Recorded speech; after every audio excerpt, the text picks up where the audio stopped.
And hello. We are back with another community night. Open lobby, casual matches, fucking thing. There we go. And yeah, this time we'll be doing NA. We've got a lot of signups already. Looking promising. We've got some pretty solidly sized names signed up too, so you might be able to see some higher level gameplay, including Jog, Amla, Sane. But first up, we'll have Hypocritical versus Chase. Just no hesitation. It's probably going to be a fairly long night with the amount of signups we already have.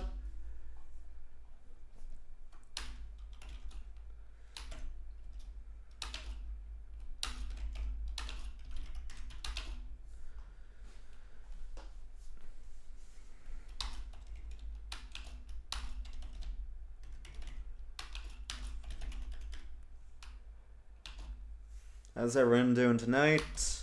I'm feeling somewhat refreshed. Just had some pre-stream ramen.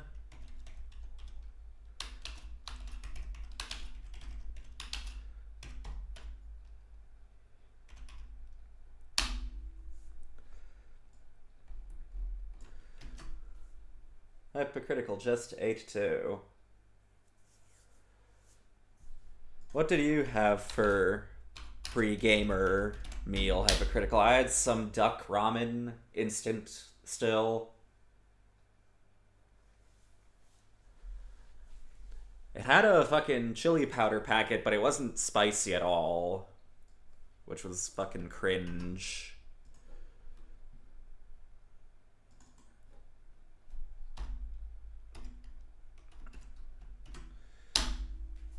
Let's see if Chase is here. This will likely be C Nekomek versus F Satsuki. F Satsuki being the one that's a little harder to harass at the mid-range due to her 2-2 series and her change to 3-6C.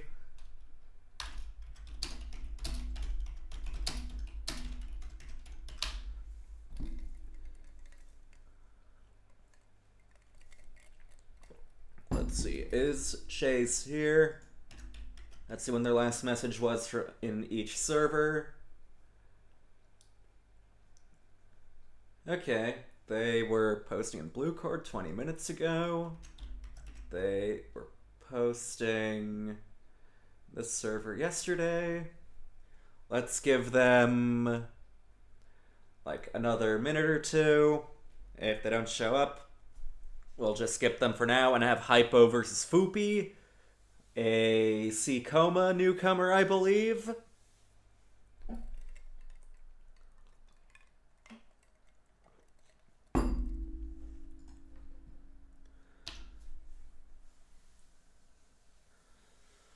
Let's see. Have we gotten a connection yet? Nope. As soon as that minute hand strikes 14, we will move on to Foopy versus C Nekomek. Assuming Hypocritical plays C Nekomek and not some other character. Also, shoutouts to Hypocritical for having the port that spells boob when hosting. The 8008. Personally, I've never actually changed my host from the default, though. Okay, Chase doesn't seem to be here, so if they come in later, I can sort them in. Guess we've got Foopy up.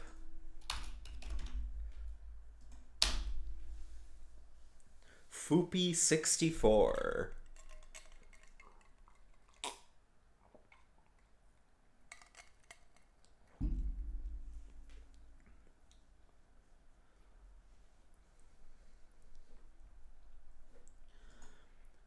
Foopy 64 is online there in Concerto. It's not that lobby of a lobby, at least not this week. Maybe next time, though.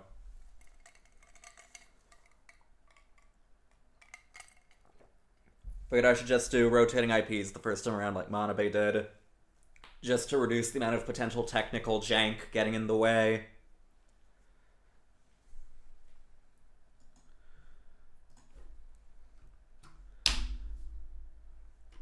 Okay, Foopy is here. They said join in.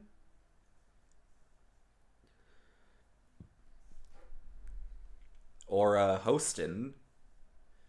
We got double IPs again. Who gets to top tonight?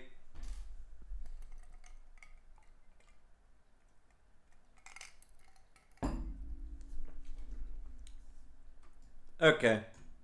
Foopy gets to use his IP.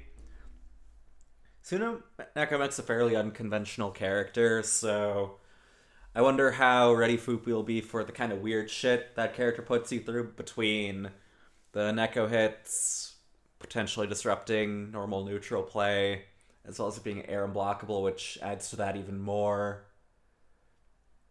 Again, assuming Hypocritical even stays on the patented C Nekomek and doesn't go to F-Len or something similar. And we are in. Getting a game on stream before we hit the 10-minute mark at least. That's progress.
スイープモード。ラウンド1ファイト。お静かに。置いてくるよ。スタート。止まらない。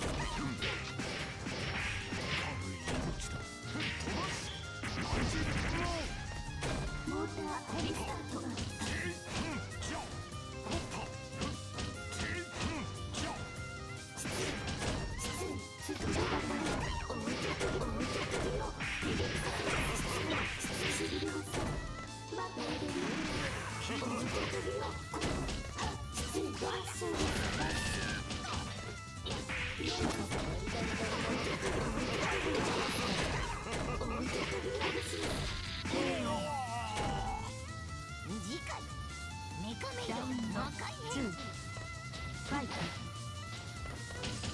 仕事です。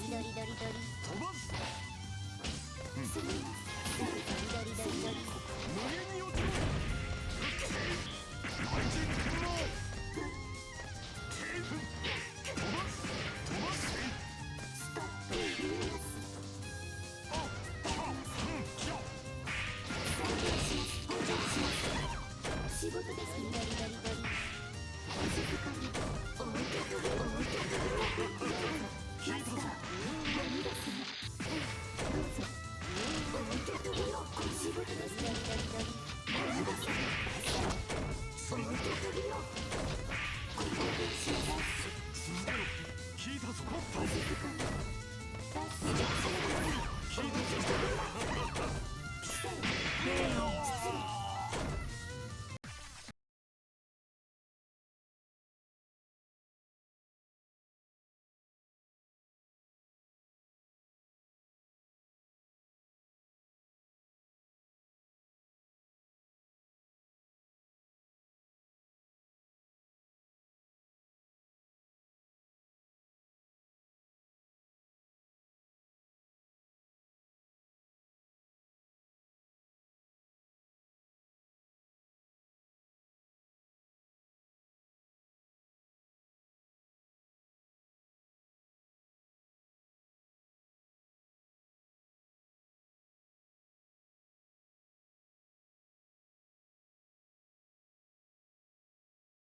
Oh my god, I forgot to unmute myself again. Fuck me.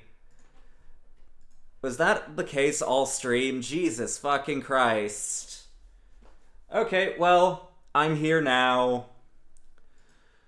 Ah, god damn it. Yes, those new. This does in fact have commentary. If I do that again, please at me as soon as possible. These will always have commentary.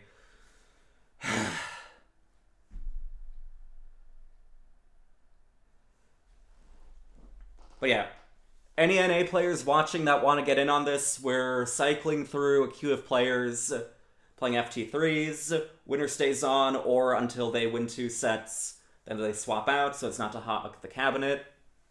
Anyone that that's NA and thinks this looks fun is welcome to join by clicking the Discord invite I posted in chat and just adding me that they want to play at WebBoobyCup, and I'll add you to the queue, or you can say that just in the on-screen casuals channel without adding me. Adding me does make it easier to see, though. Okay, EA has also joined. And Apples has also joined. Welcome, both of you.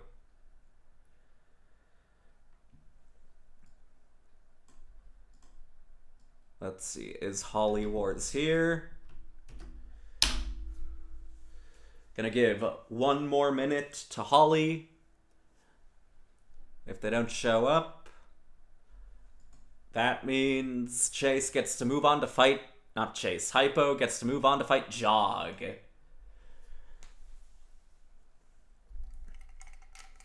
One of the stronger players we have tonight. The Afcoma Gamer.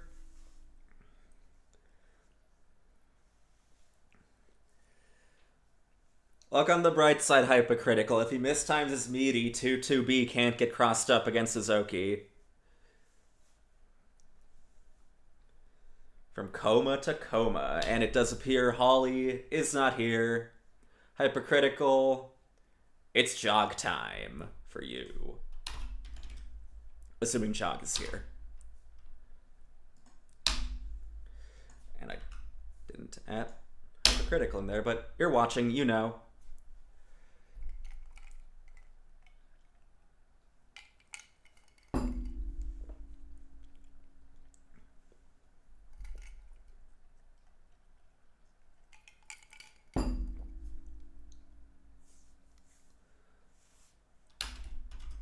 Oh, Chase is here. We're doing the open lobby. Hello, Chase. If Jog is taking more than a minute to show up, I can slot you in.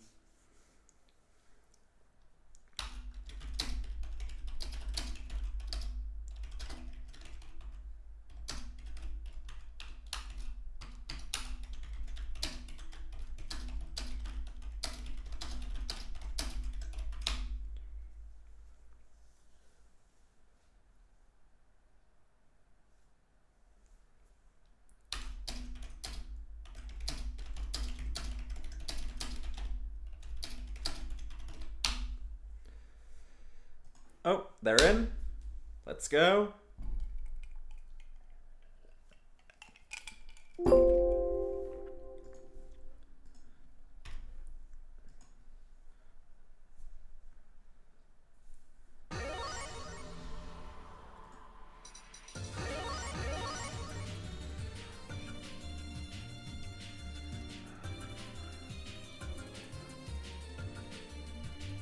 Okay.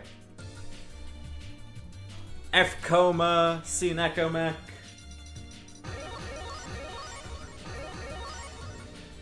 F-Coma does have some different ways of getting in on zoning and screen control from C due to having armored Rekkas. They're a little committal and can be a little gimmicky if you rely on them too much, but they can brute force their way through against predictable zoning. F-Coma also in exchange gets access to much longer knockdowns off of his main B&B, which allows him to go for left-rights off of any confirmable hit. The downside is, though, he does have a generally harder time confirming due to not being able to cancel his air normals, so without an air counter hit, an airborne opponent isn't taking much, if anything. Oh no, he tried 2-2-Bing, I think. That's plus. Oh, just goes... Okay, 2-2-B's plus 2 if you just want to advance into that. His charge 2C is also plus, though, in exchange for the normal version not being plus, unlike C and H comas. Just backing off, doesn't want to interact with the Neko. You can afford to play patiently now. You have a big life lead. Oh, those frames. Good God. I mean, Jog not doing anything is still optimal. He has a big life lead. And the clock's ticking. He can chill. Or kill.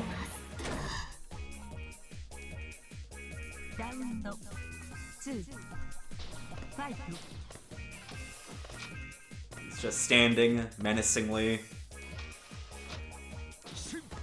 What's Hypo gonna do other than drop frames? We're at 60. Come on, make the most of it while it lasts. That overhead's probably even harder to block now. It's not actually hard to block. It's fast, but in exchange, the mix-up in quotes to F-Coma's Rekkas is that the low option is incredibly slow, to the point of that one being very reactable, and yeah, that's a pretty understandable ESC.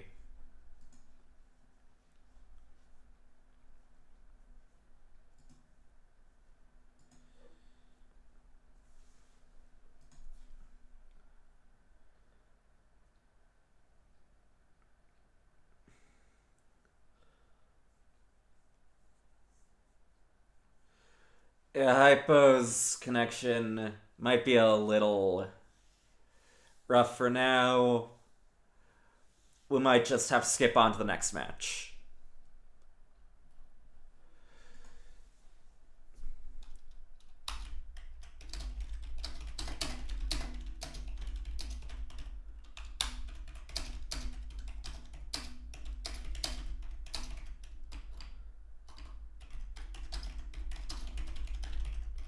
Let's see, does Chase want to play, or should Jog fight T-Bub?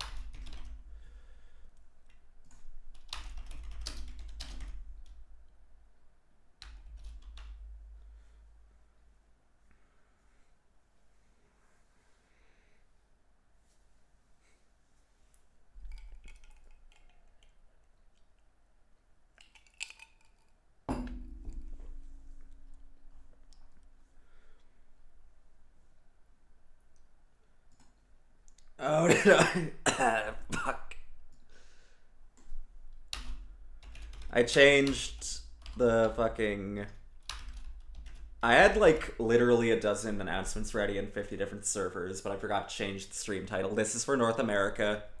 The stream title that you initially saw is lying to you. If you're coming in just now with your little fucking Twitch phone notification, that's also lying to you.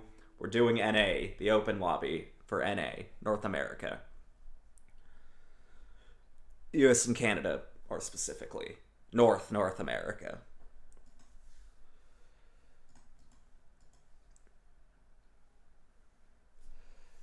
Anyway, I think we'll be doing Jog T-Bub.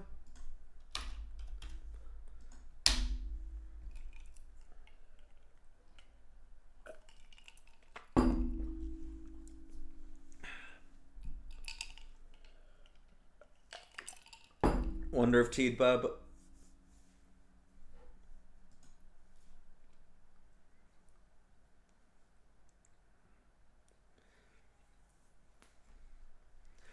Oh, Chase shows up just in time for me to at both of them.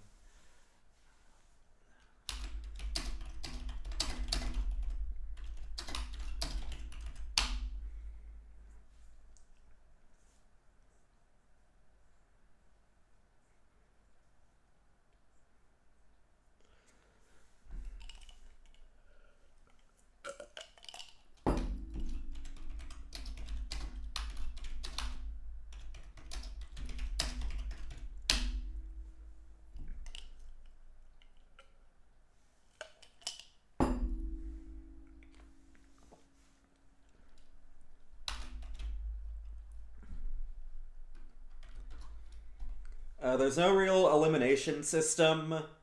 If you lose, it's not your turn to be on stream anymore, but you're still in the queue for as long as you want to be.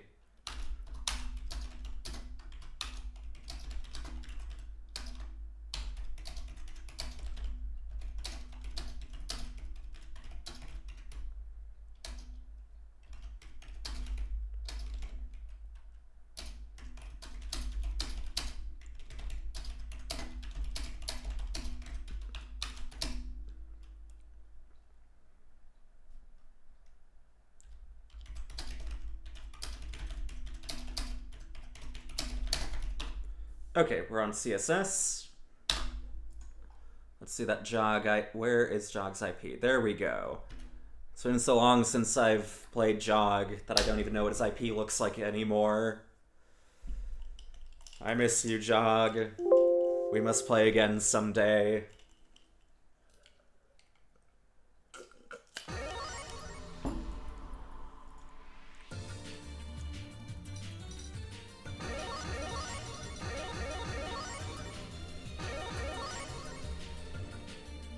Okay, we are going to see the F-Hime from Teedbub. This matchup is fucking horrible for Coma.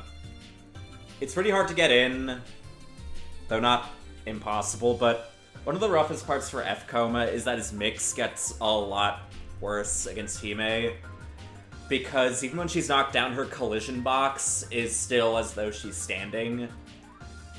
So most left-rights, it's really easy to see which side you're going to land on. Let's see how attentive Teedbub is towards the air dash back, though.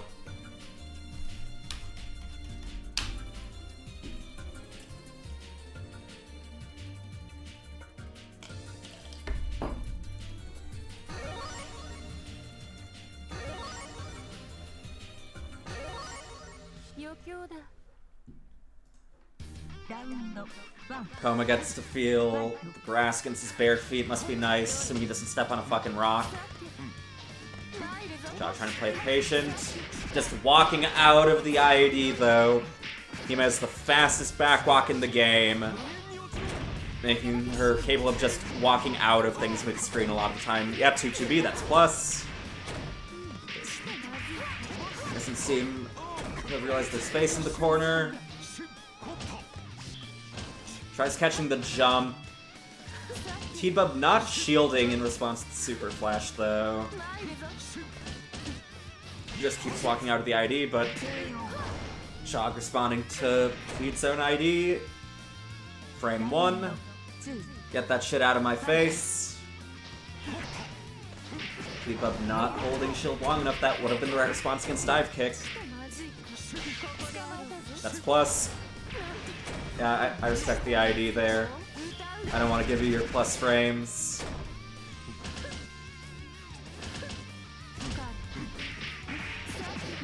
And just 2Aing, as minus as that move is, you still have to be pretty quick on the draw if you want to start your turn fully after.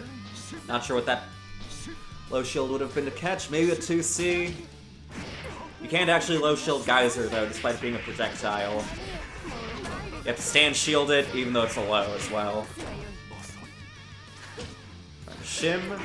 Oh, that is an understandable, if not necessary, not really an if not. And Jog's still on top of these IEDs. Teedbub going to higher commit pressure options fairly early on. Jog not having it.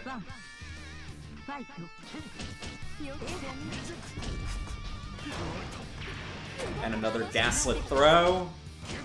Coma can charge his jump C to make it essentially whiff out of ID or jump in and go directly into a command grab. There's not much high-low mix to it, though, due to its only low being 2C, which is very slow. It's frame 11 or 12. Expects the rapid pressure reset.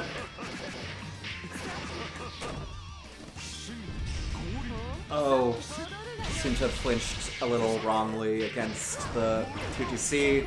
Was probably thinking to throw it, but just didn't do it in time. Yeah, if you see Coma do 2-2C, the big fire explosion, in response to the Super Flash, you can throw him. Or if it whiffs, you can dash throw if you're in range. Blocking it, though, it's uncertain if you can dash throw it or not. It depends on your character. Need that fast dash. Shielding a little preemptively. At that range, dive kick isn't too hard to react to. Just gets it crouching. No fuzzy for you. Good anti-air DP, but doesn't shield the 623C. Don't tech. Good. Just walking out of stuff. T-Bub has been starting most neutral interactions smartly with the walkbacks. Just has been having a hard time playing the momentum game. Oh, good walkout, but even they seem to be like, oh shit, that walkout was nice, instead of continuing the game after. That doesn't get the punish on the whip shield. T-Bub on a good amount of red health. Finishing this combo won't quite be enough to... This will give us just a straight up kill. Didn't even have to do anything. Might have wanted to burn meter then for the kill confirm to avoid going back down to 100. If you're full moon, you want to be very mindful of when you enter max, because after it you only have 100 meter left. So it's often good to realize where you can spend 100 meters safely in combos, in pressure, or neutral even. Good bait from Jog. Shield, good. Good weight too. And just using the Oki to obscure the throw. Don't ground tech that. Nice IH to ensure a kill too. Jog up another game.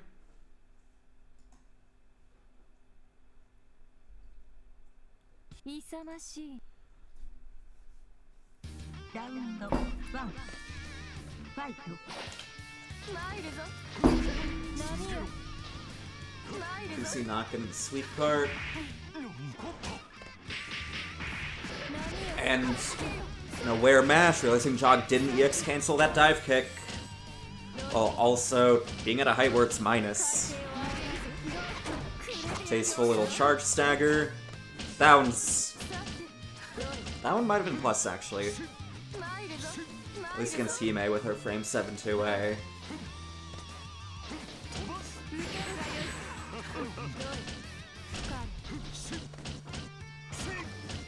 Okay, just recent pressure off of charge 2C now. Plus 5. What's the mix? Other side. Just slowly chipping T-Bub down, but both are gonna near max, actually. Both on a good amount of health bet now. Clock's starting to tick down, though. That would have been a reversal on either side, and that one's not jumpable post-flash either.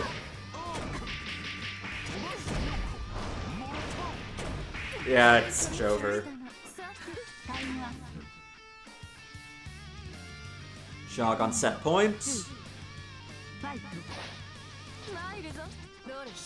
He'll just try to play patient until he can weave his way in. T-Bub with that backwalk, though.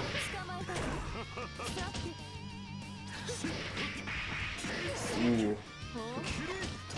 Getting the wrong time to walk forward, but Jog not confirming. Plus, yeah, Hime shield counter, it's +1. All other shield counters in the game are -4.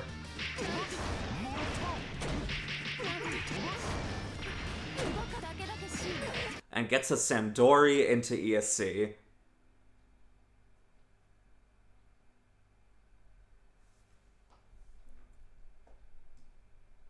Brings us to Chase versus Jog.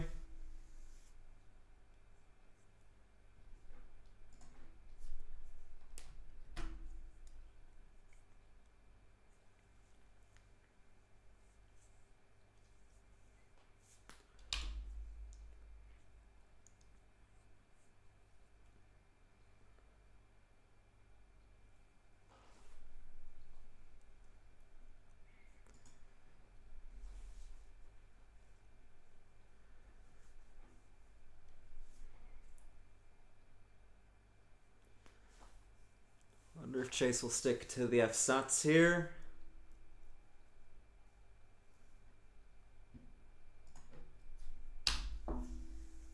Or if they'll bust out the C-Satsuki project. That character is a bit of a coma killer.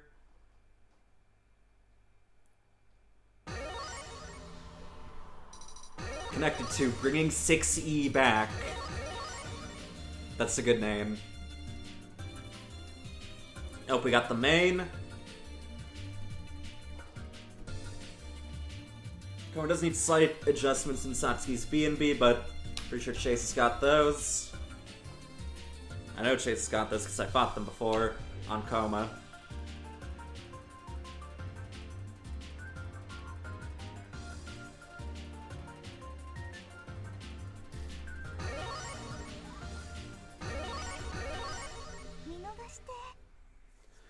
Back to the goddamn Netflix stage, of course.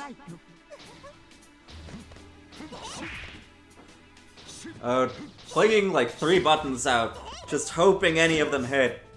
The counter hit looked so good too. Chase trying to get some sort of big anti-here, and we get one.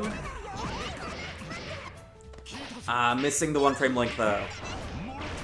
That's the trickiest part of F-Satsuki. Her B&B is harder than C's for literally no reason. And there's a 1-frame link instead of a 2-frame.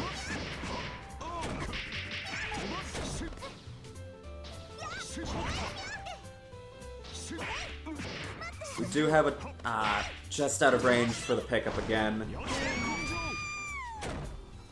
And a nice, quick, wholesome meter dumping kill confirmed from Jog, drawing first blood. IVing his way in, just in time for 5B to whiff. Chase trying to fish for those 5B and 5C counter hits. Probably meant to do 6-2-3C, but still avoids the situation, I guess. Tekker Nation. It was their sponsor on the caster. Charge 3C, not too much recovery. And just look him in the eye. I'm gonna fucking throw you. Jog with game 1.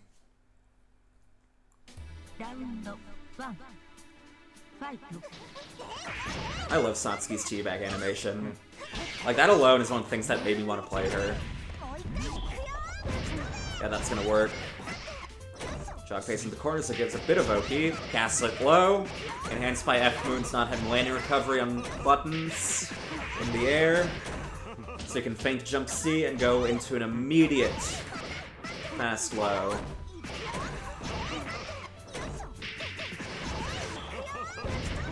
Oh, going for the kind of gimmicky mix. And messing up the input too. Might have not expected Jog to be fully in the corner and tried going for Sundori.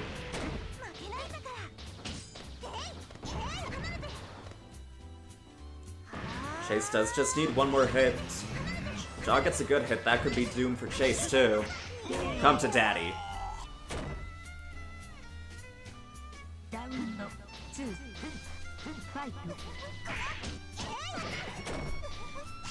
Expect Jog to be hit there, kind of understandable. Scary shield, Jog not ready for it though. Saved by the F-Moon landing recovery. Not being existent. Coma 2B, one of the best anti-heroes in the game. Air dash back. Jumping the corner though.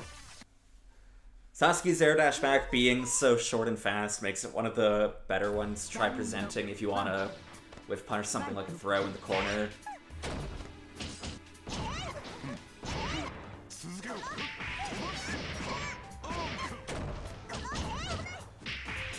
Nope. You did regular 3C on block. Can only cancel the specials. Gotta pick your follow-ups wisely. Good shield, though. The way you want to deal with the final Rekka from F-Coma is you want to default block high, and then if you see the 20-something frame startup of the charge low, you want a low shield. It's one of the few specials in this game that has to be low shield instead of stand. Wants to ensure himself, but just goes for pretty linear pressure without even much of a chance at an Nabare opportunity for Chase to get armor eaten on.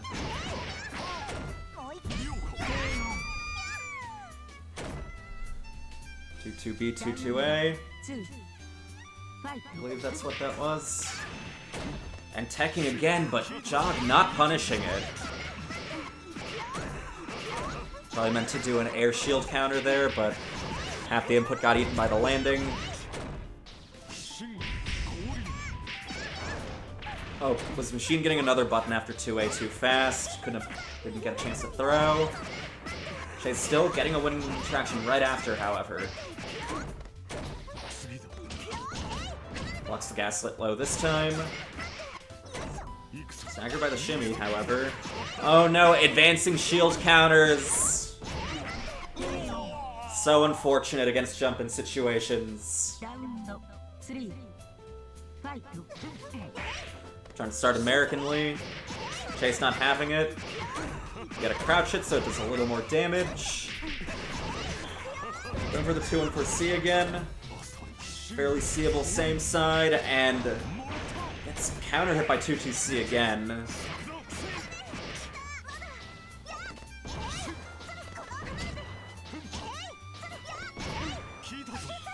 Nope. Doesn't do 5C as the ground confirm piece though. 2C too slow at that height. And this Ender doesn't tech. You've been expelled from Tekker Nation! Tekker Nation has given you the death penalty for this treason.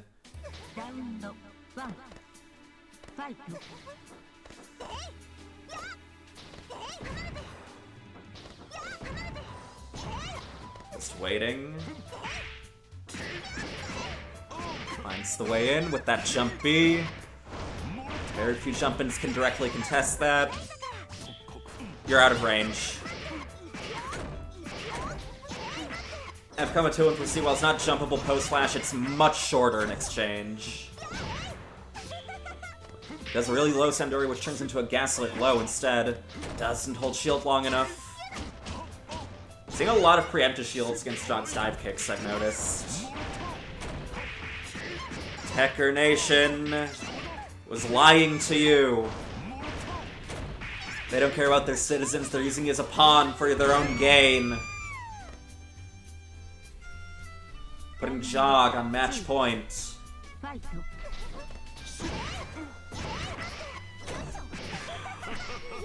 Okay, we've got a big hit here, though. We gonna break 5K? Oh no! And yoinking him out of the sky, crossing up the backdash, doing a fake combo into no ender.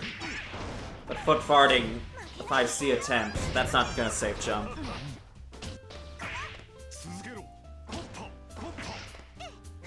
Yep, Fcomma's B-dive kick, the one that bounces off, does retain his air options after, including the chance to dive kick again. Has to be the A version, though, if I remember correctly.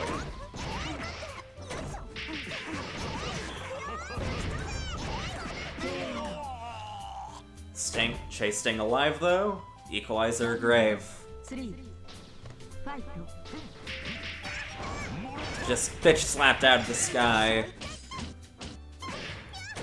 No stand shield for you, probably expecting Jog to Rekka back in. There's space in the corner, but it's just there to gaslight you. There's not much reason to crouch block early against Fcomma, though. His only low is 2C. So you can afford to stand longer. And the Gaslighter Sandori.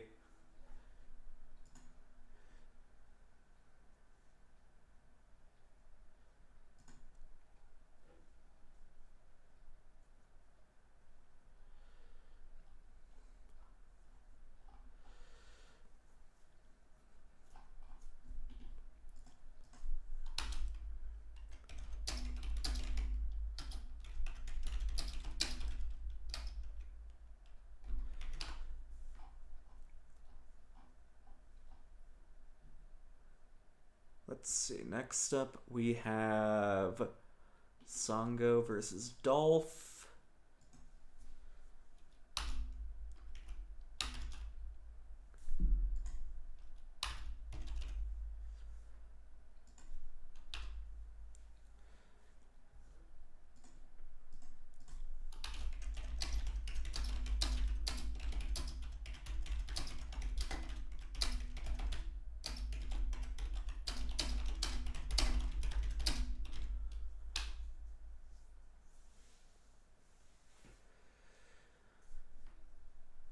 Let's see, is Dolph here?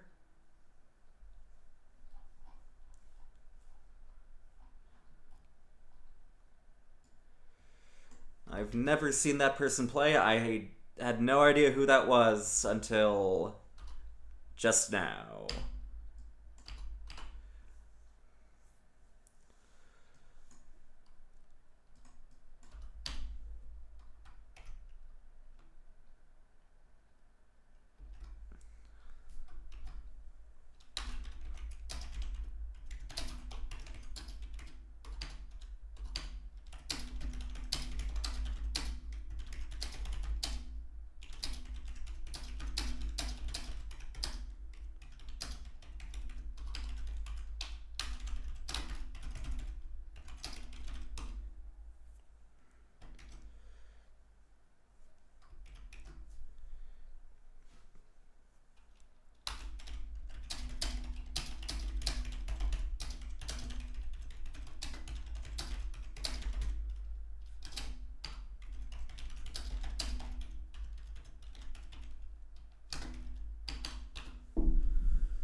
Okay, Sango's got the IP.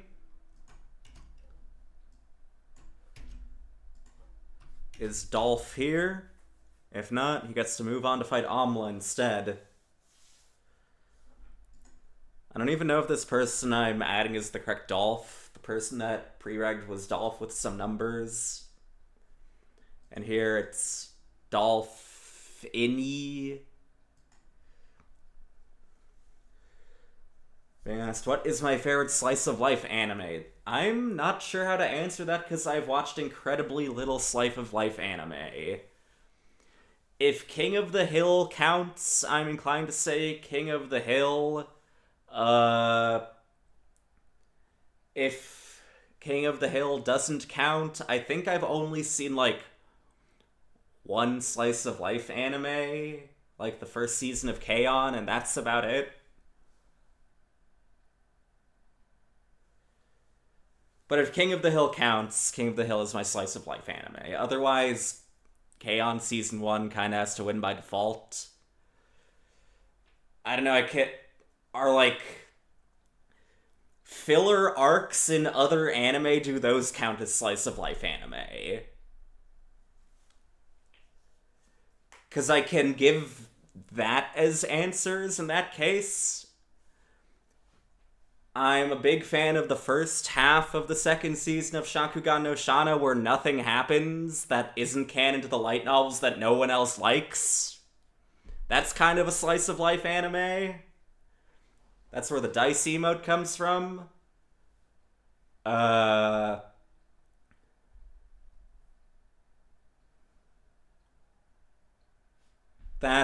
about all I got, though, for slice of life anime. Okay, Dolph is not here.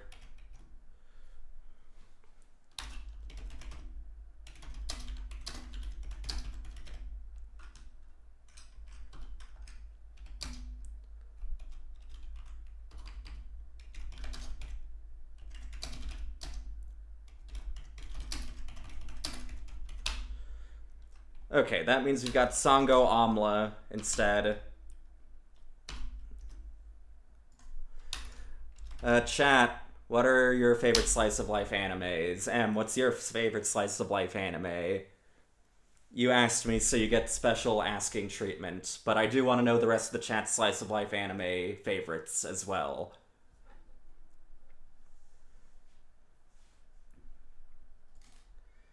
Hidamari sketch? I don't think I know what that is.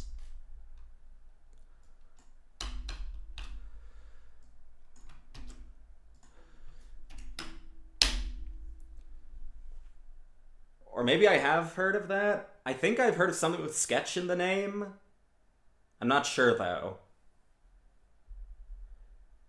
I might have seen screenshots of Hidamari's sketch before, but I don't know.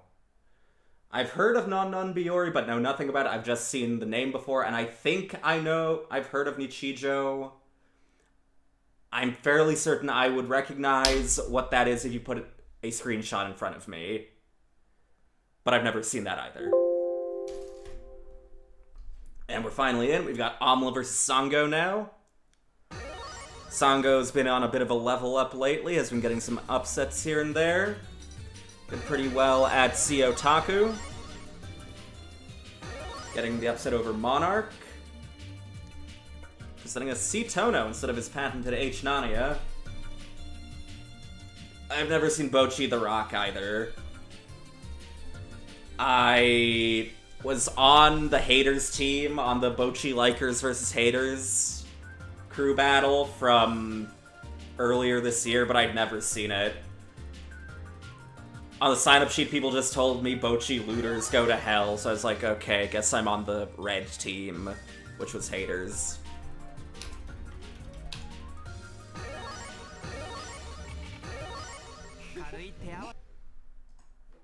I also noticed that's where most of the non-watchers went.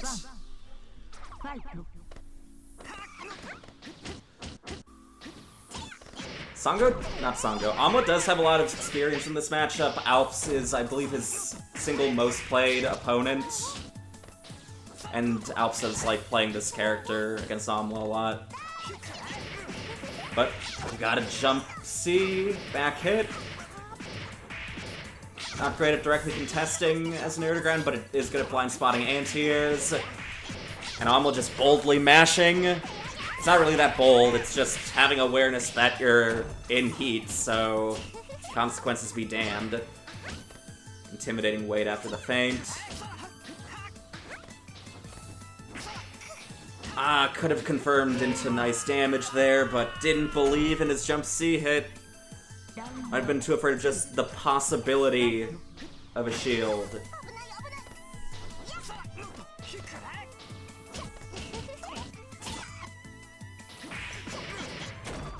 I do jumps. He catches, jump C's so fast, giving a fairly good confirm option, even off of not just deep heavy jump-ins. And Sango getting hit. Might have tried inputting a DP, but the timing was probably a little weird due to the neutral tech off the knockdown he was working with. I really hate timing reversals off of, like, neutral techs off of OTGs. That shit feels fucking impossible to time. Sango sticking to the C-Tono, though.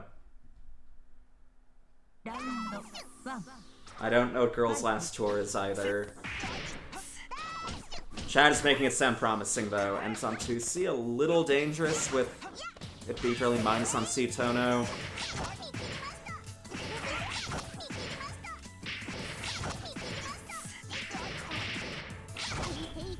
Oh, trying to go for another try-hard bomb setup?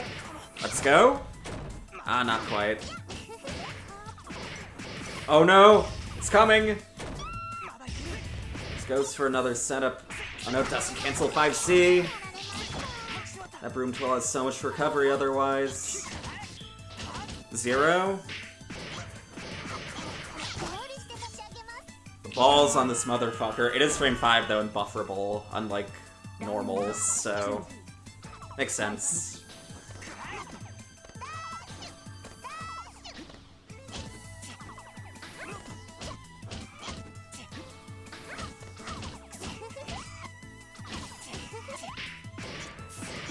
And another command grab, 5V, pushing out very little. Got another bomb. He wants to get it to work. Do we have it? Nice. 5V probably was a DP misinput. These fucking mashers.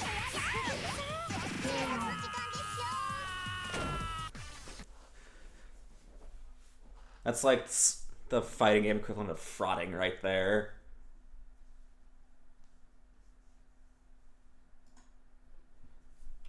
It's FT3.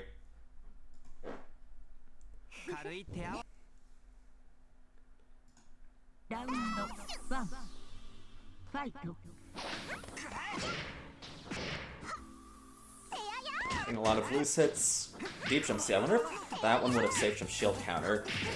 These two will not stop mashing the moment they're close to each other. We've got a shield DP this time.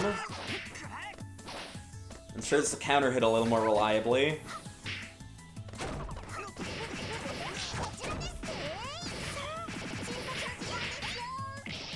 Tono DP does make his even non-EX shield very strong, due to it giving a very reliable shield follow-up. That will often result in a launching counter hit, leading to a full combo. Getting a little too bold there.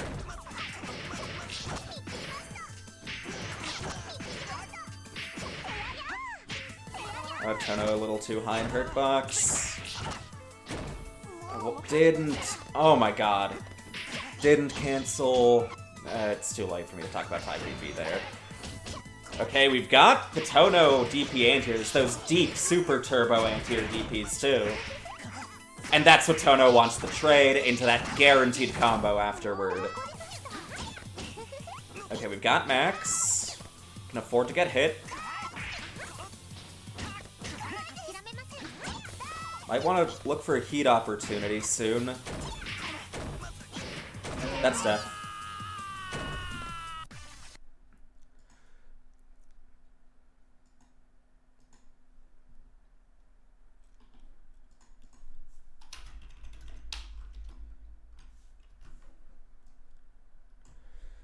Okay, that brings us to Amla vs. Sane now.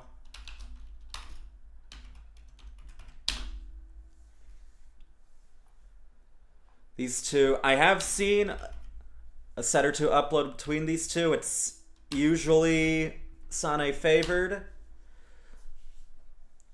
I haven't seen the two play in a while though, so let's see how the player matchup has evolved.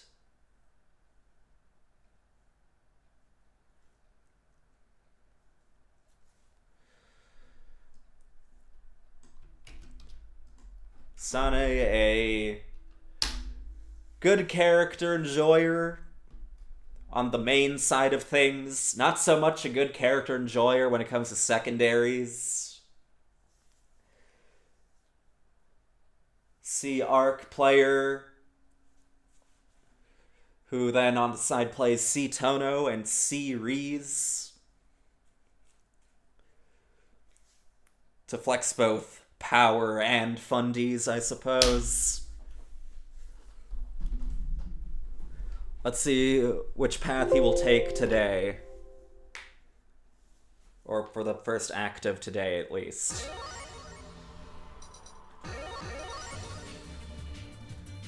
He's gonna pick... So far, he's picking the path of fundies. He's picking a great color, too. That's Three's color I usually pick. This has a bunch of really good colors, too, though. This one's probably my favorite. Though, who knows, maybe my taste has changed since I last touched this character. It's hard to go wrong with Reese palettes, however. We've synced.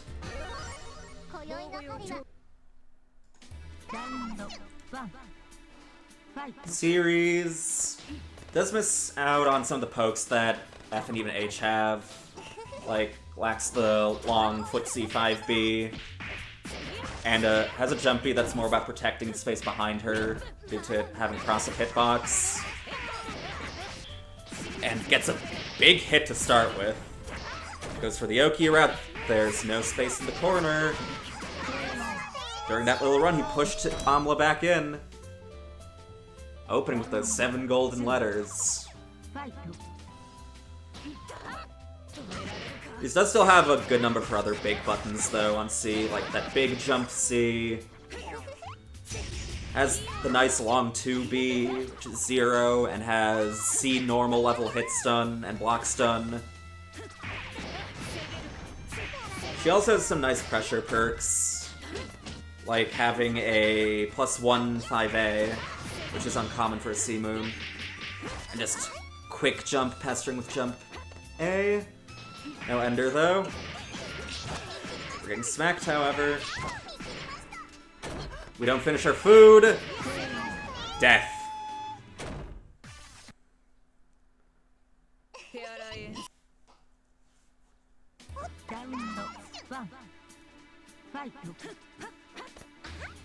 Sonary's looking clean so far. Getting all the buttons he needs. Can punch the tech, just cross up the block. They won't see it coming, hopefully. His life bar already halfway gone. It's in, though. He has a slow wake up, too, meaning she is very easy to meaty. Nice that spacing 2A. The tides have turned. I assume that was a messed up Heat OS. I hope. I at least respect that if that's the case, because it means you're actually trying to learn Heat OS instead of some goofy shit debate Heat. Those Koha, you don't have to rely on standard Heat OS that much, because you have that Clash box covered 2B. Meter dump, Ree's air throw isn't very good, might as well just opt for damage. Trying to find a dash under point, doesn't throw the Molotovs. You want to throw Koha Molotov if you get a chance into... Why are you 5C'ing? It's not gonna punish, so you're just desperately hoping your opponent's gonna reset pressure off of an uncancelable minus move with a move that has eons of recovery. Sonic keeping the same side pretty consistently, wants to keep up the pressure in a block situation. Sane halfway to 2-0ing if this were bracket. I'm looking a little unfamiliar with this character's offense.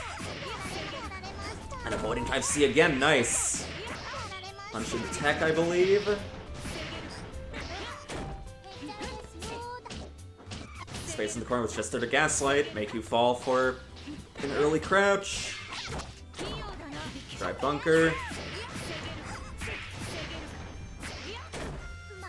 There's still no space in the corner. Tries going for a fuzzy, just toss that bunker shit out. I'm getting a little too panicky on defense end. Please stop 5C'ing.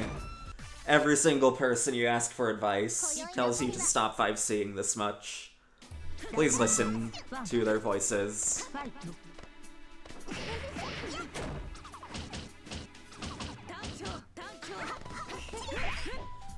Oh, has the not long range confirmed 5B. If only you were H. Makes another DP. Drops, though. Does not seem to have these combos down on Rees. If you're not a particularly played character in North America nowadays, Nice more often shows up every once in a while. And is also West Coast, if you don't get good connections to that. And then Bell's been playing a bit, but he's old and also West Coast.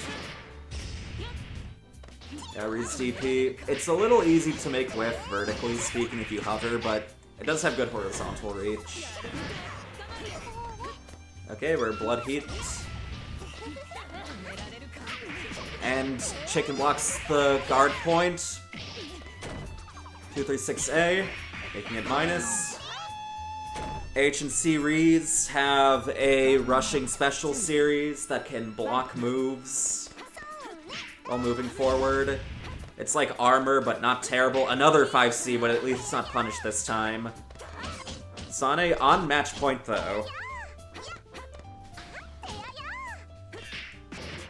Empty jump command grab.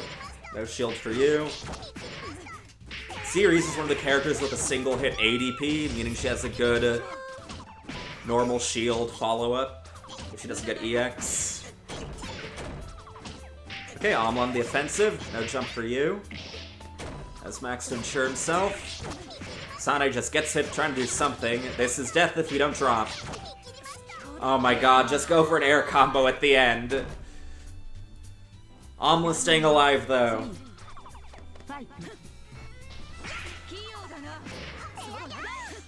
I see, doesn't hit high enough. Very thin hitbox. Prone to low profiles as well as being air dashed over. It's fast though, so Might as well just mash it every time there's a slightly scrambly situation, right? It's gotta hit. It's red, and fast, and long. I'm starting to get a bit more footing, though. Sane ground teching in a perfectly air techable scenario. Almost just straight up dropped his combo.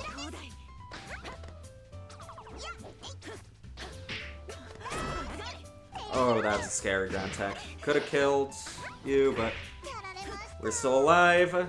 Holding on to that heat, trying to find a safe opportunity. Nope, sniped. So dangerous to not just block at that angle against Koha. Okay, almost on the board.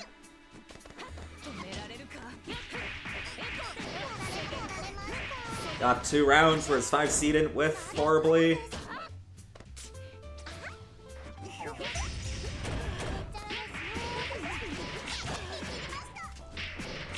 Please stop ground teching.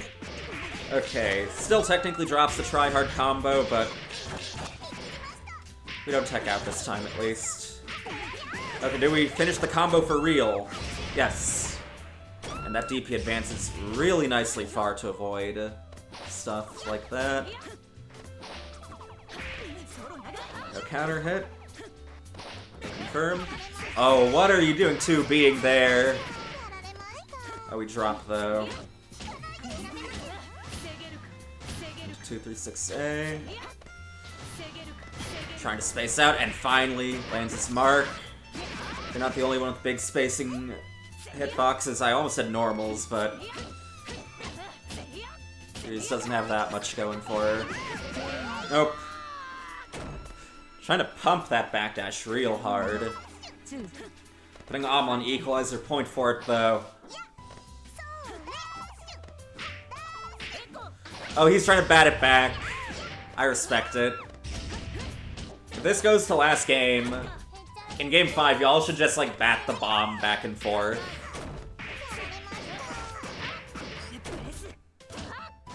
Does 6-speed even deflect bomb, actually? I don't think I've ever seen it happen or not happen. Because of the weird angle, I'm usually accustomed to linear projectiles getting swatted by that and similar reflect moves.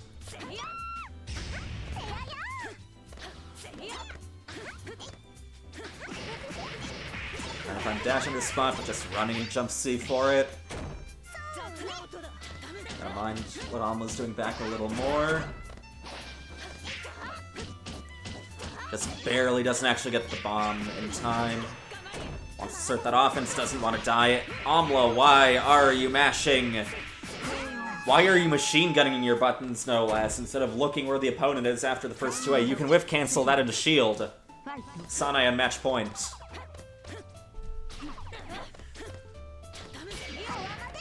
Speaking of shields, there's one. It's probably meant to come out last round, but better late than never.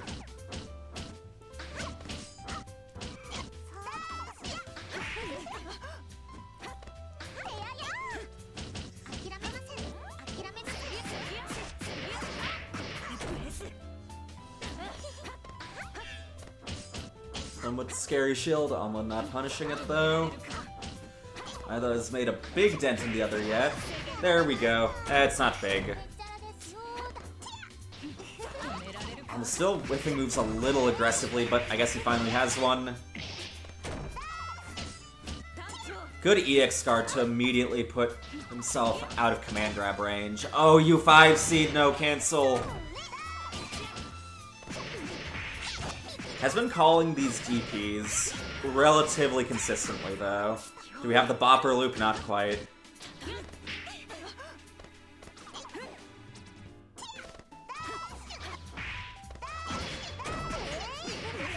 That's not gonna kill, but we want our burst instead anyway. Yeah, that was gonna be pretty rough to make a comeback on at 15 seconds. Reese has big damage, but still wouldn't have been enough without another follow-up hit.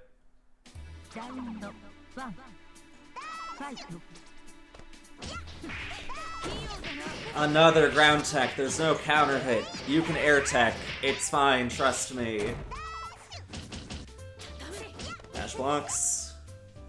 Sane having enough of getting his DP baited. Time to 2A on Wake Up.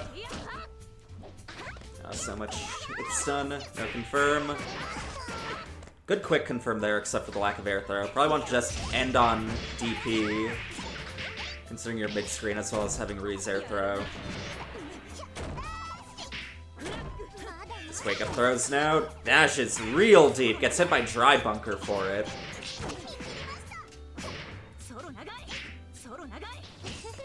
I'm about to put himself on match point. Looking like he's gonna peel it all the way back. Just like the skin on half my fingers near the nails every other time I shower. Bash in the brain, though. Aries jumps a little hard to anti-air. Still, just staying to that same side, does not want to give up the corner at all. Anti-air 2B, it's like Jog never left us. And Life Lead and still ground teching, my god.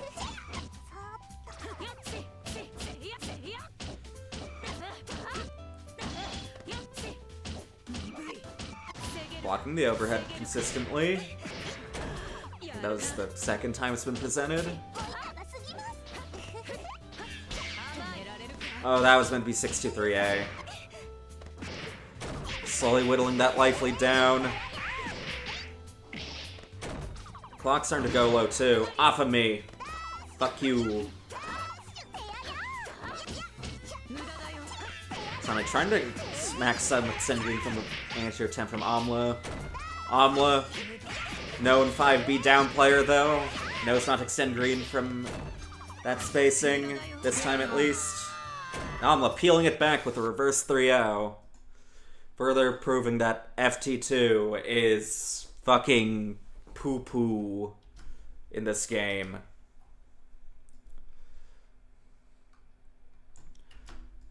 Okay, this means we have Alligari versus Aya now.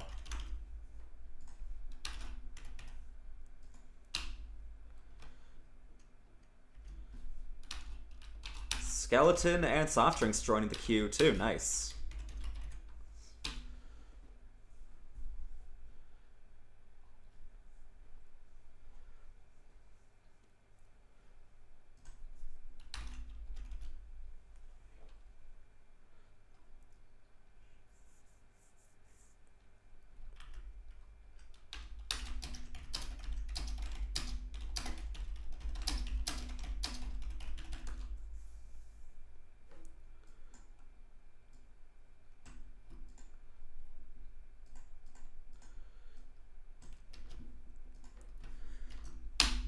Okay. This, I believe, will be some flavor of Nania versus the Alligari Siwara, unless he wants to flex his F-Narrow skills. He's been trying that character a bit again. Not sure why I'm saying again, I think it's his first time.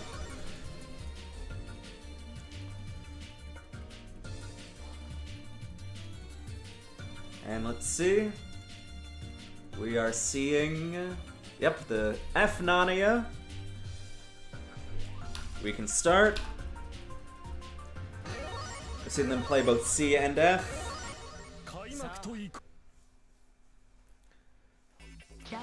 Alligari staying on his Eternal Wara on the color no one else wants to use. So our color kind of looks like a leprechaun dipped in sewage. Okay, let's follow. Just tossing him again. Alligari crouching too soon. Not ready to confirm that juicy jump C on crouching Wara health. Oh, he tried rising at dive kick. Die. Getting a lot of health back. And presenting pretty standard F-Nania gameplay so far. Oh, you tried pressing against Wara before 5C happened. Time to die. Oh my god, this character can outspace DP so easily. No punish though. And the moment you stop DPing, you get hit by one of the slowest overheads in the game. Not getting hit by the even slowerest overhead in the game though. Still trying to press forward and otherwise press a little out of sync with what Alligari is actually doing, what you can generally expect Water to do too. Oh no, 6C, or 2B 6C. Kato Ender. Aligari playing pretty patient for the most part. Good jail. Standing around here and there. He's mentioned that he's been trying to adjust his play style a little lately, and has been making some progress. We're over here now, though. Maybe standing a little too still.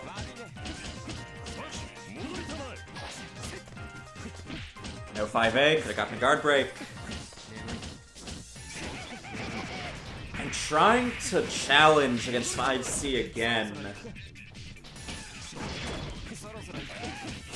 Yeah, jump 2C has some situational use, as this character base bursts so easily.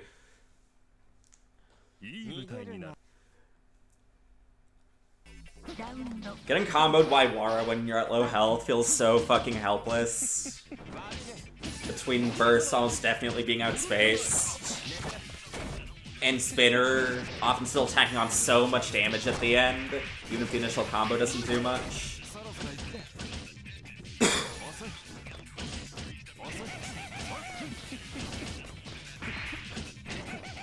ready to confirm that. I'm kind of surprised that didn't confirm myself. Can we do double DP? We can.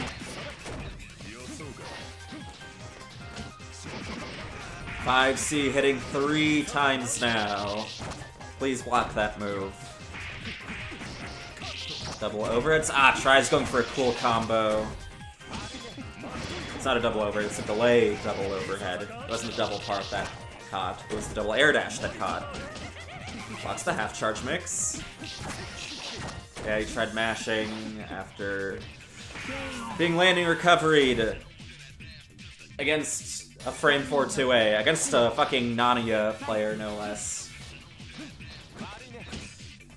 I seem to have a bit of a hard time catching Aligari so far.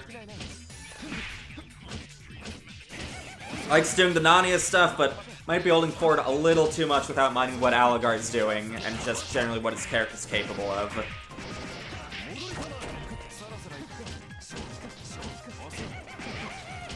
IC would have hit into another confirm again if that wasn't reheated. It's okay, we've got another 5C hit instead. Aligari up 2-0.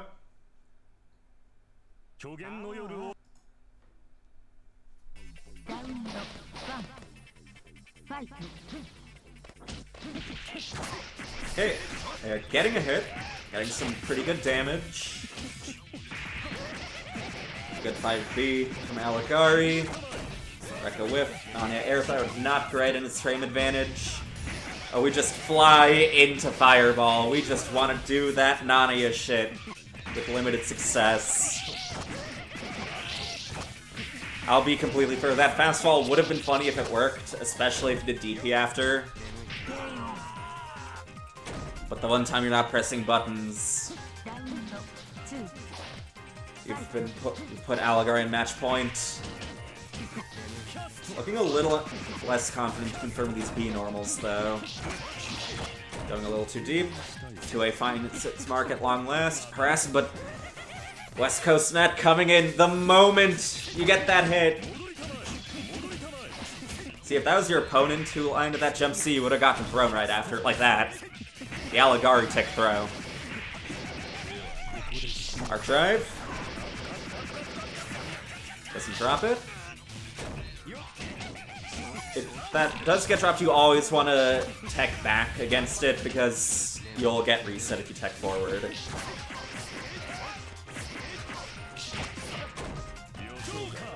On 1 health.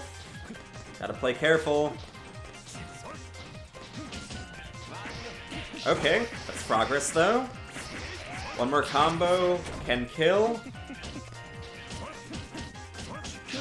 There we go. Aya drawing blood.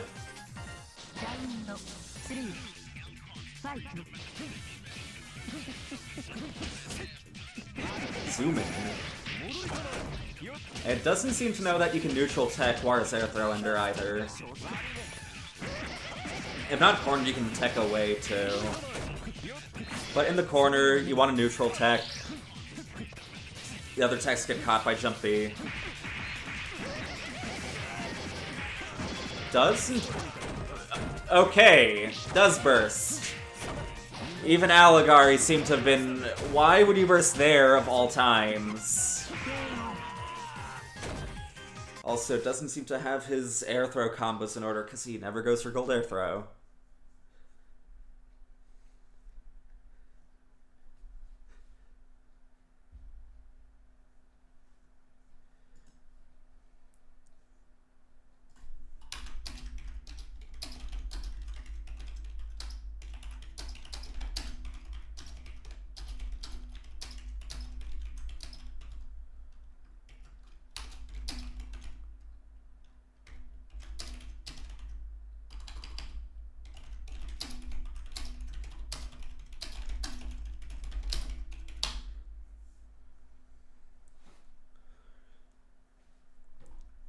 Okay, now we have Alligari versus Apples.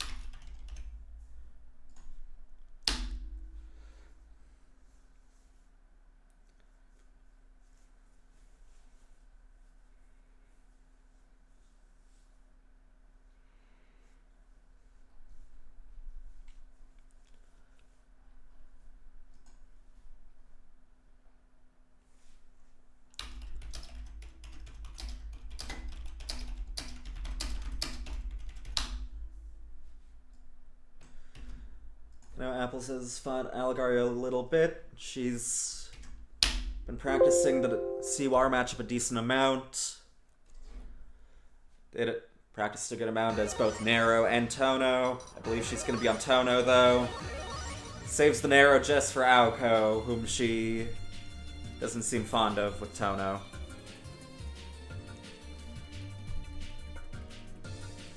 And she has been making good progress in practicing this matchup too. She got the upset over Wops last Fuckfest in a pretty exciting and close set. Speaking of Fuckfest, NENA players that want to play in bracket tomorrow at 7 p.m.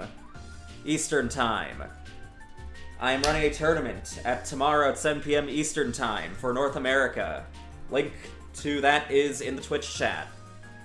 Feel free to sign up. There's a match arena, so you can win money if you're good, and if not, you can still be hyped for those that are.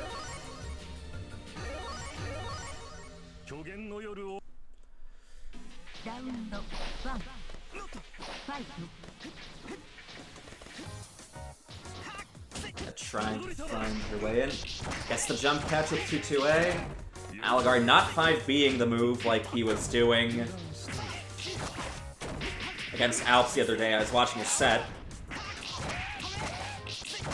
Apple's also getting a tick throw off of the slide that's gonna consistently be minus. Alligari looking a little too afraid or just unfamiliar with the situation. Challenge could slide.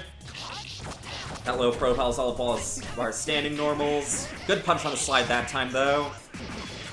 Really tight punish too. It's -7, and Mara's got a frame 6-2A.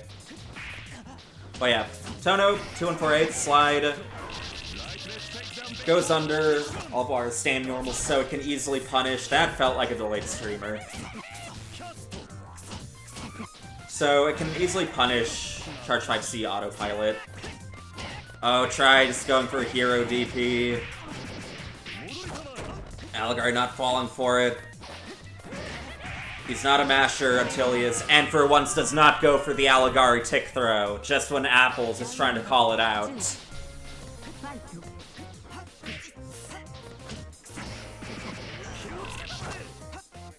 Trying to mash a little soon, might have been trying to call out a Charge 5C. Drop our Ender. No 2A for you. Could have cancelled into shield, but understandably not super familiar with that situation right then and there. No empty jump to C, though. That is demanding a little too much in the way of frames, especially against Tono's. Pretty good at bar rate that range.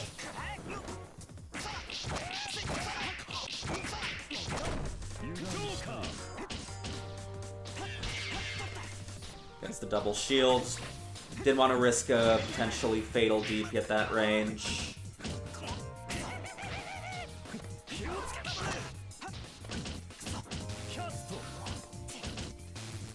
Respecting a lot of Nanya summons mid-pressure, though.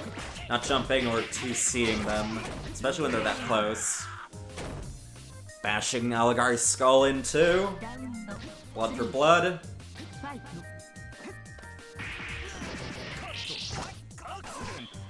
That's not gonna hit.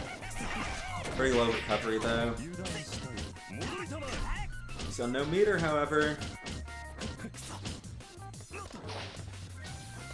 Alright, doing a lot of Aligari doing a lot of jumps and pressure this time. Trying to bait a fuzzy DP, I think.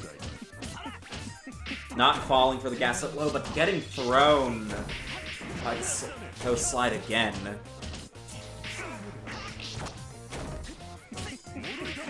That move, despite being an advancing slide move, it's hard-coded to never be plus. It's always minus.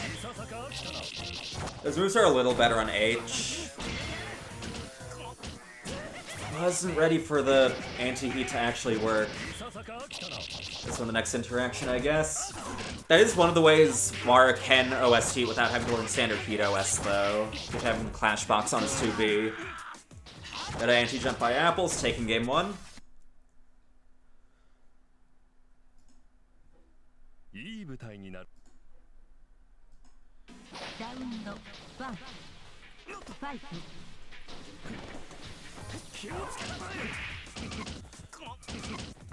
Five C, 5C, can 2-4A from that range. Okay, now the hero DP works. Could have gotten a pretty good amount of damage from that. Out of range. Oh no, you autopilot crouch tech without actually being ready for it to work. Remember to actually, like,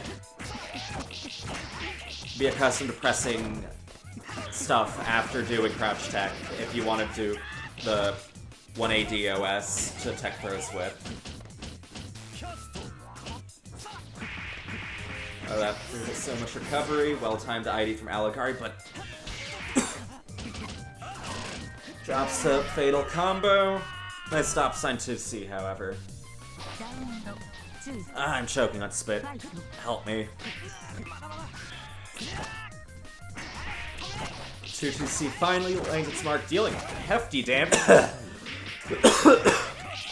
Oh god, my abdomen hurts while coughing too.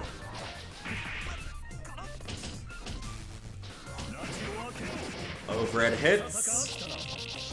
Apple's respecting a lot. Off of me, though.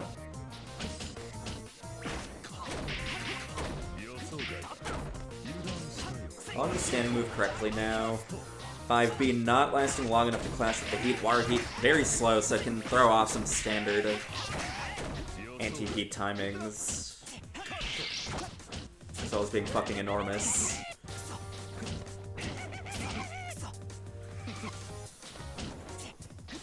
Menaced by the fireball.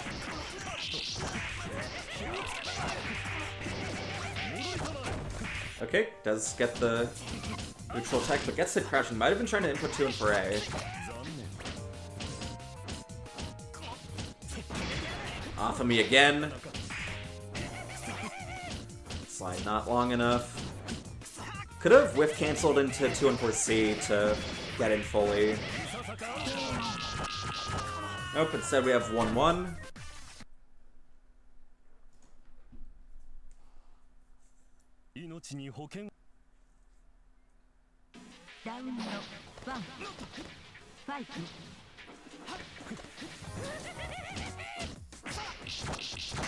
Tries jumping. Apples does often like presenting the tick throw after 5B. Threaten to due to the respecting command due to it having a long cancel window. So understandable jump point. Good air tick throw as well. Those are not escapable if done correctly due to the lack of throw protection in the air, and air throws not being techable in this game. Oh, just goes for a scramble. You have to shield that if you're not doing anything and are in its range. Otherwise, it's just plus. Outstanding might have been trying to either backdash or fuzzy DP. Speaking of DPs, there's one. Doesn't get punished, though. Oh, very deep. Could have been hit out of that. Pays off well, pushing Aligari into the corner. Catching his jump with 2-2A once again. Aligari not EX guarding much against the pressure Apples is putting on. Down his pressure folds even harder to EX guard than most other characters' pressure does.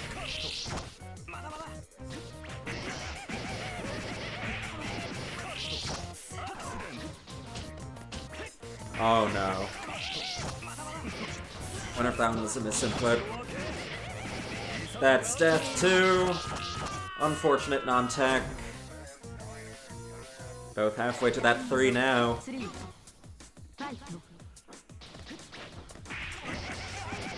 With the very tip of those normals. Oh, Fuzzy DP just gets outspaced. Raw buttons too disjointed. And we don't get a proper meaty, so Aligari gets a big hit. Arc Trade being this character's best starter. And the overhead finally hits its mark too. Aligari up a game.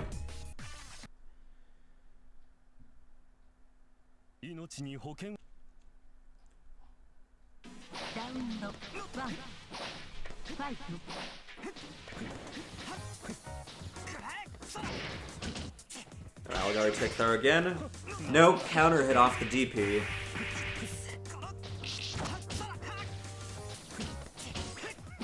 Oh, you are getting far too heroic with these DPs. Oh, gets the funny reset too. That might have just... No, it wasn't a misinput. Why would you end your combo on 4-2-1-A? Ever. OTG is gonna kill. Aligari on match point.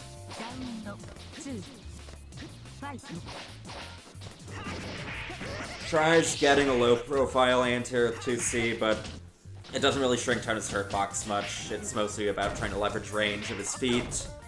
Full throw.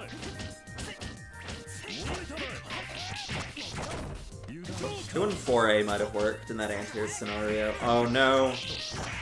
Foot seed.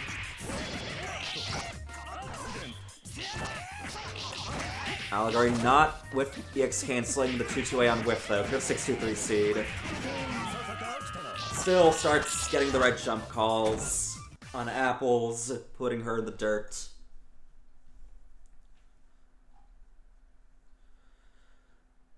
That brings us to Marissa versus Skeleton.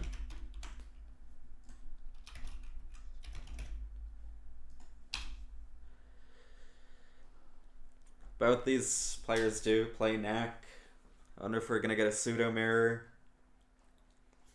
They both have pretty deep bags of characters, though, so there's a very wide number of matchups we could be seeing.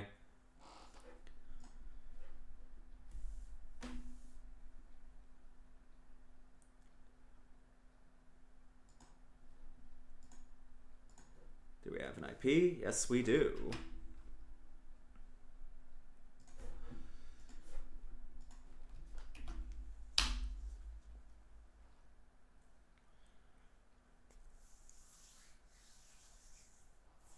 They're in.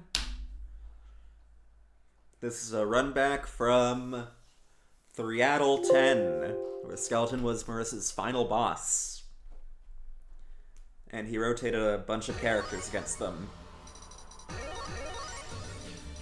Yeah, that doesn't surprise me.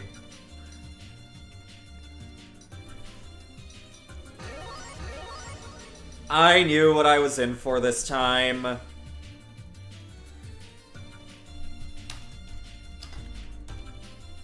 I can't complain too much about seeing this matchup for once. Not really match, just this character. Okay. Have your fun, you two. I'm at least slightly better equipped to commentate this shit than most others. H-Neck is definitely better than C. Doesn't have massive extended hurt boxes on his moves, as well as having somewhat realer pressure. Has a nice long advancing and active 2B to punish techs with, or move forward with. Also has better damage off of actually confirmed hits. Also a little better in the zoning ward due to having both faster beams than CNAC, I believe, with the air ones compared to the grounded ones CNAC has. And a fireball that can still hit enemy Nekos from full screen versus beams, which don't do that.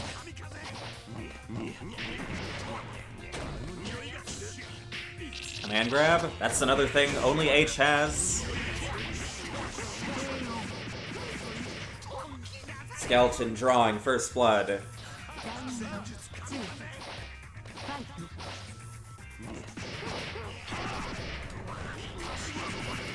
Two hits. Still does 2.4k. This character takes more damage than any other character in the game when at full health, with a 160% damage modifier, but also has really high guts at random intervals, but it still results in the second lowest effective health in the game. Often in actual practice ends up being the lowest due to the way it's spaced out. And Marissa with a small life lead. That's my Narrow. Very close to taking a round. Skeleton will be in max if he gets one more hit, though. Unfortunate non-confirm. Oh, we don't properly finish our combo. Oh, that might prove fatal. Yep. Skeleton max. He is pretty good at keeping an eye on his meter with this character. He seems to always get into heat right when he needs it. Alright, who are we playing now? C-Neko, generally considered the best Neko until Skeleton came along doing H-Nek shit. Was considered by many to be the only real character out of the Nekos. She has slightly higher health than Nak. She's pretty similar to H-Nak, they both have the Tech Trap combos. She has the RNG cell phone series that can summon random junk on screen, some helpful, some not. She has better damage, too.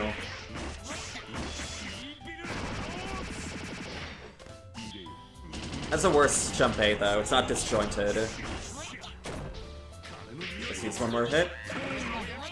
And Abare 623A finds its mark. Skeleton halfway to fighting soft drinks.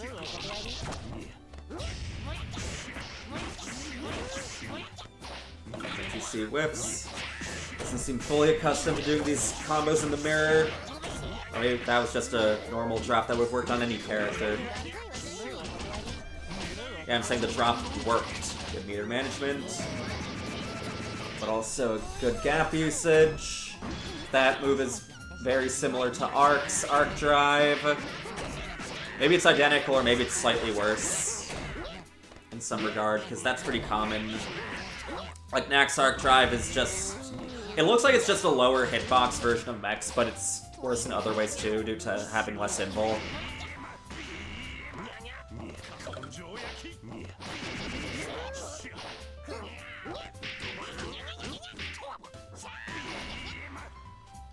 We got a nice backdash evasion of the beam, though. That's one thing in the favor of some of the Nekos, is the ones with the good backdash have probably, or at least arguably, the best backdash in the game. It's very fast, and you can even cancel normals into it if you're C-Nek or C-Neko. It's more notable on C-Neko, though, due to her just being a generally less garbage character.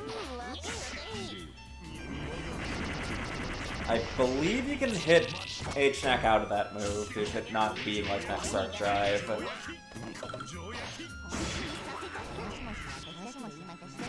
Not actually trying to get any red life back from that heat, just spends immediately on phone and doesn't get good RNG off of it either.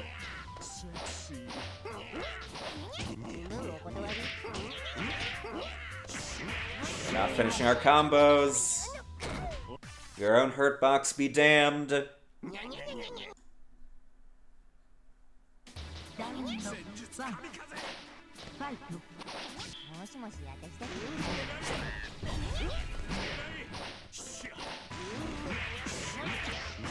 Okay, Skeleton getting another hit.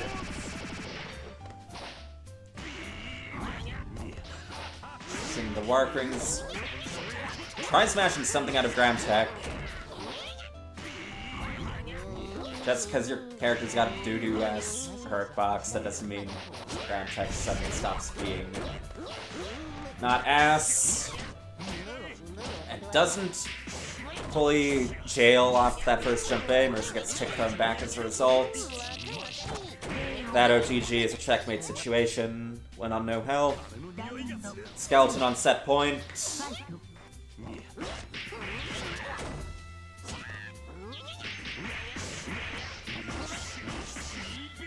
Manages meter well again. Just gives a free hard knockdown instead of just trying to go for a less punishable air tech.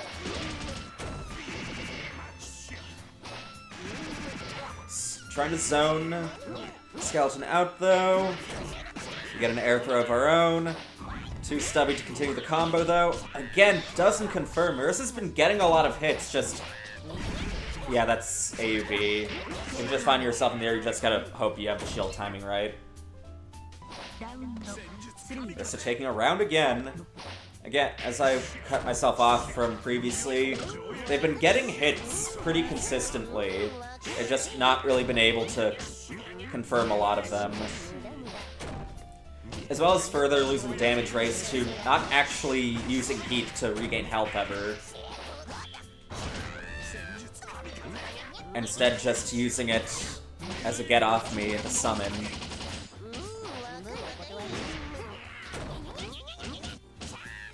Do 360 into 3C on this character's basically C narrow, charge 5C to 4C, but it costs meter to do. And tries air stalling a little too committally. Skeleton whiffing and Eartha real wide and still being able to punish after.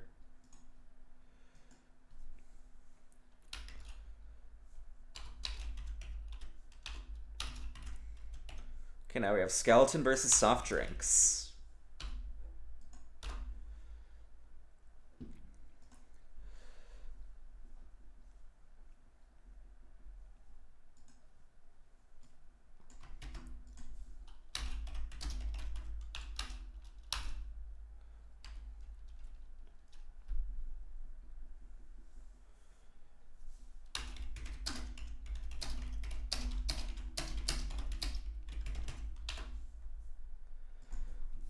Let's see, have we connected?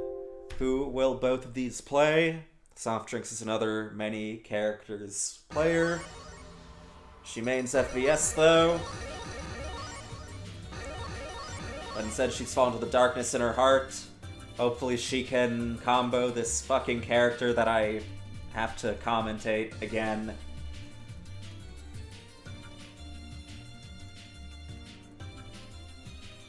We can start, I guess.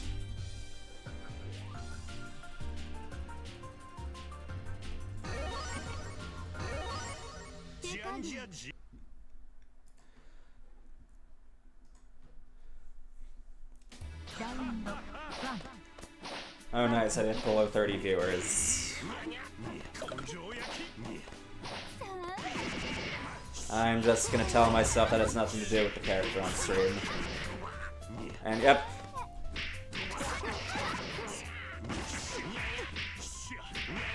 Yeah, you really need to mind the height control in your combos when hitting this character. And autopilot air attacks. Actually, that wasn't even a Vortex. Might have been able to throw a Skeleton back there, and he is just going ape shit with these jump 9s now. Softy got a lot of hits. That didn't confirm, but still did a lot to Tanak health. But you do still need to finish your combos here and there.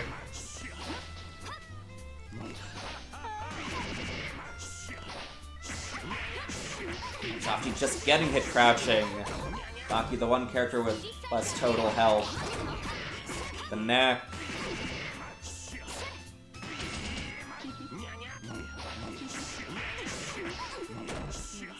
Take game 1 for a KO. JG wept.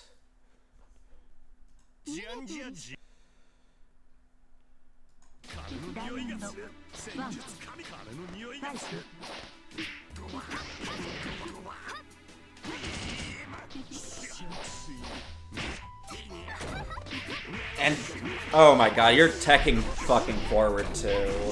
Roundly into people.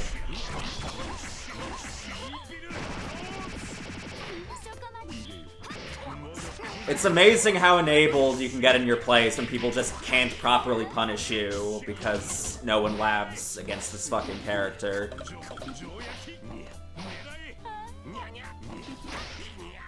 Not ready to confirm. One more hit will kill. One hit from Max too, though. Gets another throw KO, though.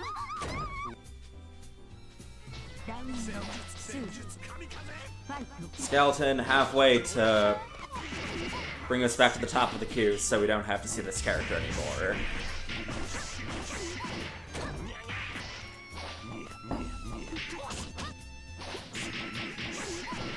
Let's head out. Act pretty good in those both jump forward scrambles due to having a frame 3 jump A. That's also disjointed, making it a pretty obnoxious rising tool. EX Ender. One of the few comboable command grabs in this game.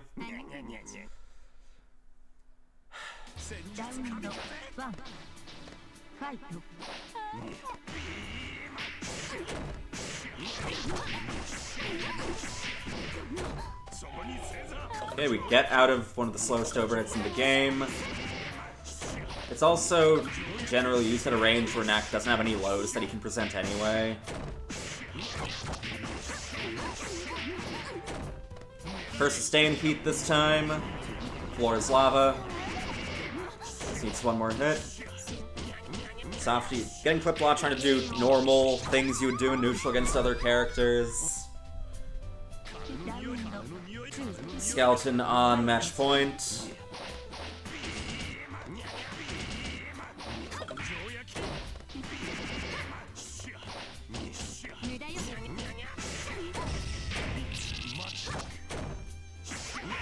And crouches too soon as well. Skeleton not confirming though.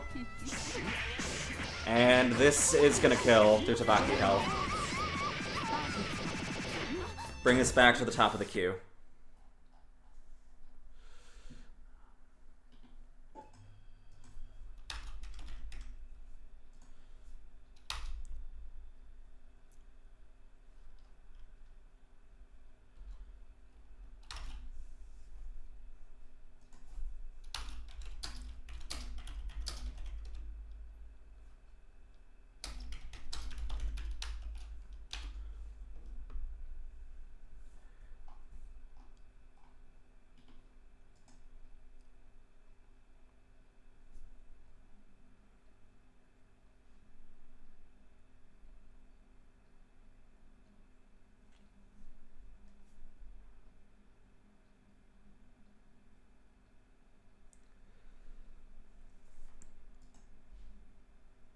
I think we've got Chase up next, possibly against Heatbub.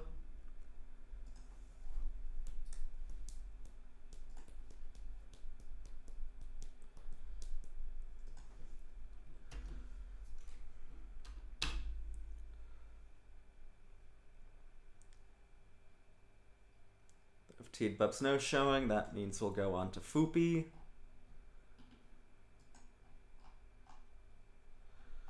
Gonna give them another minute and a half. And then we'll move on to our next player.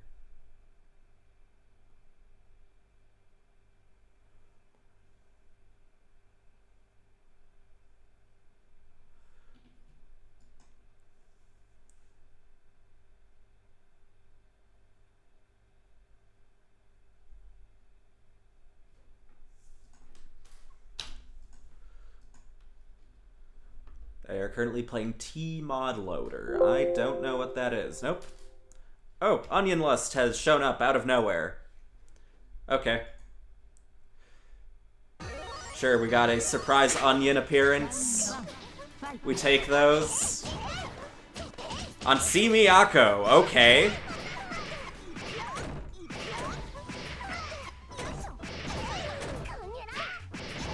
Not what I expected.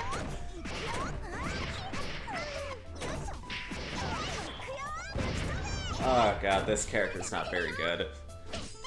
She's got really good pressure, actually, with a lot of advancing moves, good access to plus frames, and a lot of stuff has clash onto natural EOS shit. But she has Miyako's standard reach issues, even more so than F, due to having a different 5B and 2B, so she really, really does not have much of a ground game. As well as doing really little damage off a lot of hits due to the way different moves. She has scale, as well as having to rely on rebeats often. Let's get another throw, drop the first. Oh, you are dropping left and right. Jace getting punished for not playing C, though. Does some shield 2 and 4 C. No punish for you. Oh my god. Onion is just having a great time. He's like, I'm gonna Akuma the shit out of you. If Akuma did no damage, but had 3 overheads. It's 3, right? I think so. You can charge both 2 and 4 A and B.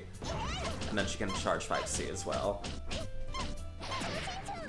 And that's something you want to get ready for mid-screen, is that she can switch sides a lot during pressure. It is reactable, but it can take a bit of getting used to at first.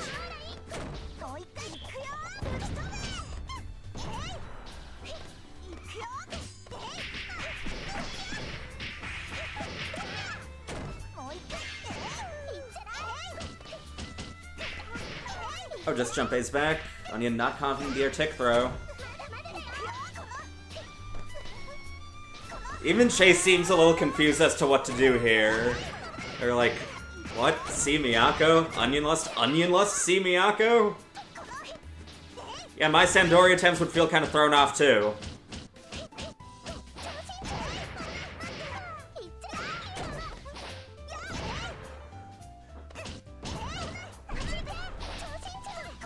A Bare 236A, or maybe B, still. I feel like either of those merit commenting on. Chase with game 1.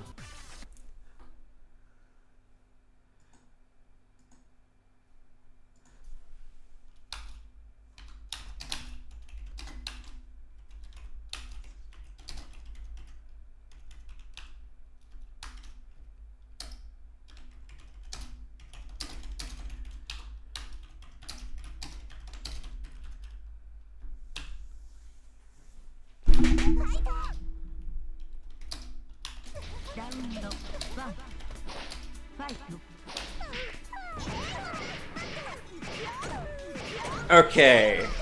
Yep. We're continuing.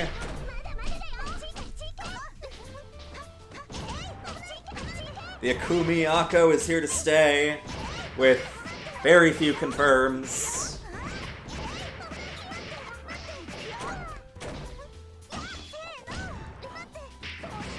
Tries going for a hard call out on the jump, but Onion just staying comfortably in place. Not even trying to take his turn back after 2 and 4 C. On a character with frame 4 normals. Oh, that's a big starter, except we're out of range. And also could have killed with a smaller combo, so we would have never seen the big number anyway. Chase halfway to fighting Teedbub for real. This time.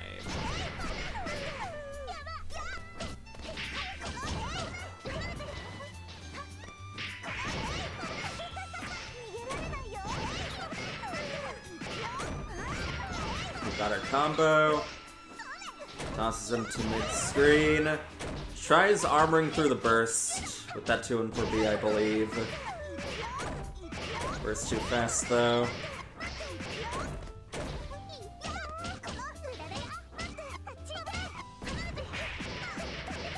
Confident mash out.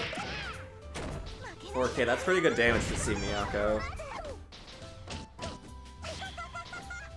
I guess we get out of the corner through that. Onion not falling with jump B to punish it.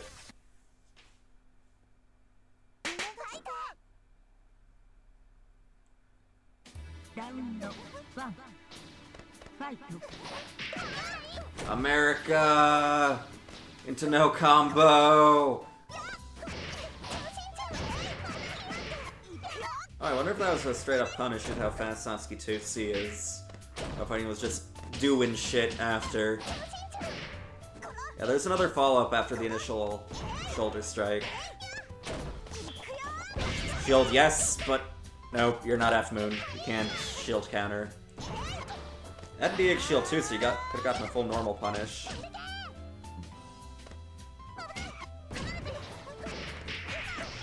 Okay, now we confirm our jump in. Okay, crouching. I don't know what that was meant to be.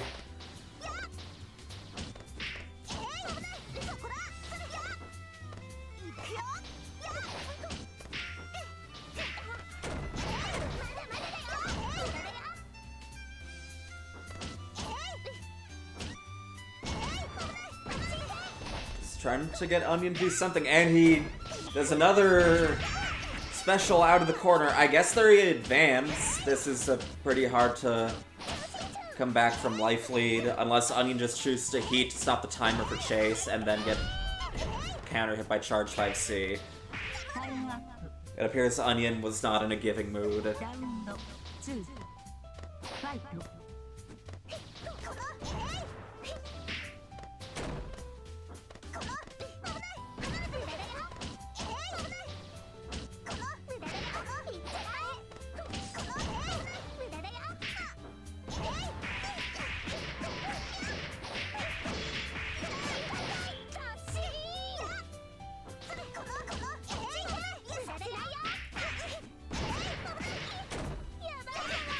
No shield for you. Life lead obtained. Oh, we just want to do the mean thing. Fuck it.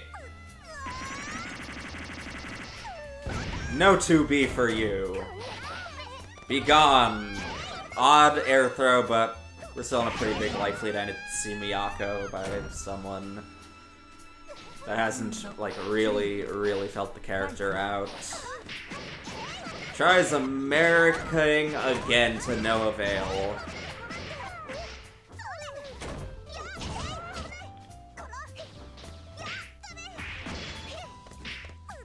I forget if that Ender Chase is doing is the techable one or not. If so, please tech that. Air tech it.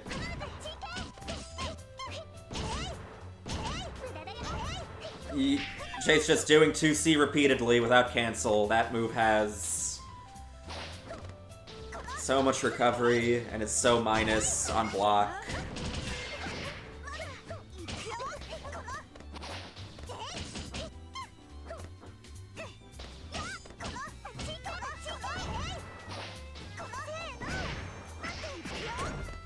That doesn't check out. Gaslit throw just needs one more hit, and Donnie just getting hit on wake up. Might have mistimed something, or tried going for another non-reversal special for the fun of it. Okay. That brings us to Teedbub versus Chase.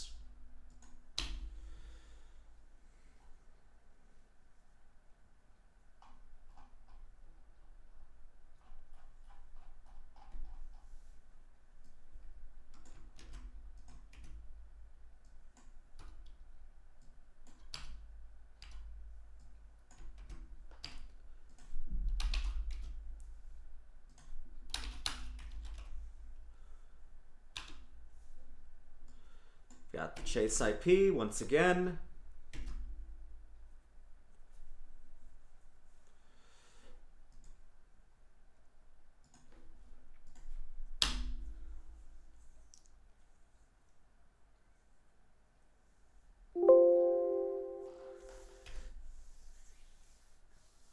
Well, now you know that there's a lobby going on.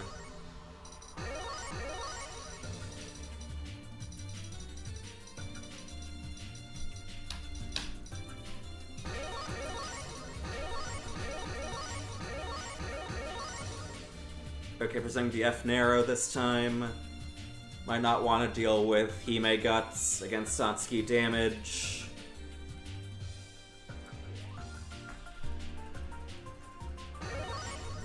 F. Satsuki, sometimes considered the counter-pick Moon for fighting Nero with, due to having the 2-2 series to harass at mid-range, and then 2-3-6Z to punish summons out of block string, or just when used at bad ranges. All Satsuki's can also slide under 2C with 3C.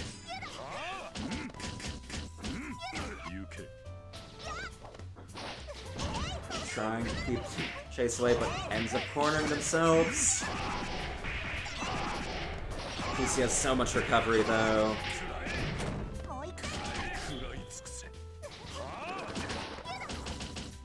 Just keeping Chase back. Wants to go back to that zone game. Empty air dashes, but I guess it's made safe by that snake. Chase respecting it. And line is... The A version is kind of scary. Due to it being negative edge, so it can be just released at any point.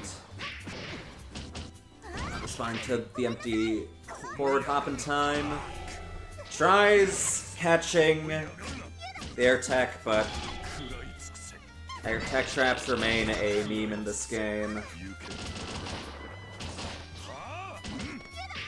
Trying to bait a potential anti-air shield pretty heavily with these ID jumps. Both on low health now. Clock is ticking. Just barely doesn't have the frames to make 623C work. Oh my god. Good jump to avoid, but we don't confirm. Chase doesn't even want to run the timer. Fuck you, you didn't confirm your hit on me. Die. Oh, Nero's fat dumpy getting bashed out of the heavens. Successful mid-pressure low shield. Gets to a short combo. Could have optimized it a bit better. Even without meter. Should do 2B, and then either charge 5C3C or 2C3C. We also there saw ID jump A, safe jumping shield counter.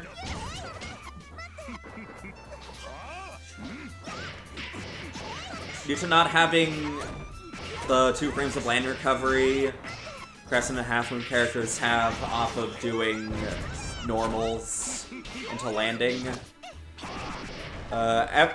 Nero can safe jump shield counter out of instant air dash off of all of his air normals. Kinda crazy. The big get away from me, not active enough. That could have been a fatal starter if that hit. Not getting away with 2-3-6 this time. Taking a tiny life lead. Chase does have 2-1-4-C if a Telegraph Meaty comes in. But nope. Just having a bit of a hard time dealing with this airborne barrage. Blood for blood.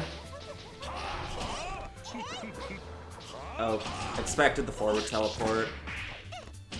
F has that as his backdash instead of a normal backdash the other two have.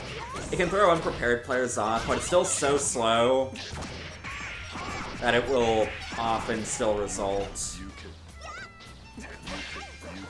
in... Okay. In getting punished. Sorry, I was passing a fart. I forgot what I was saying for a moment. Hopefully those aren't getting picked up on mic. Brute Heat.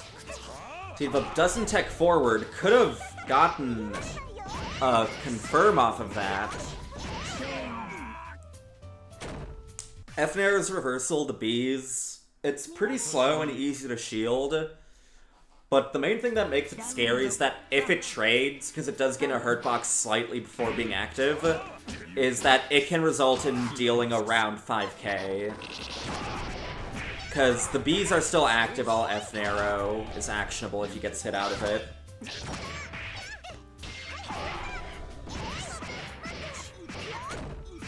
And they don't scale much either, so you can just do an IAD afterward into full-ass combo.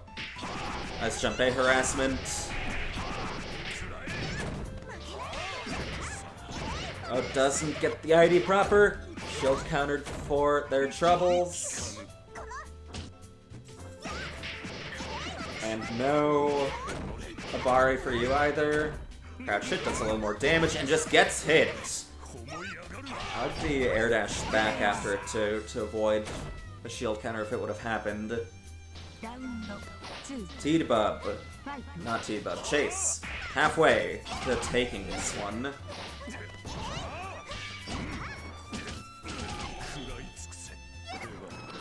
Just creating some space with the EX Pros. Sliding in. Yep, that goes under B Crow. Not sure about the charge 2C. Almost gets the big number again. Stand shield would have hit absolutely nothing that Sasuke could have thrown there. I guess F could have done 236A. Wall of red, 5B.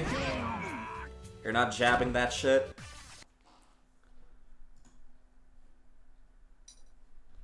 Are we gonna see a switch? But to whom?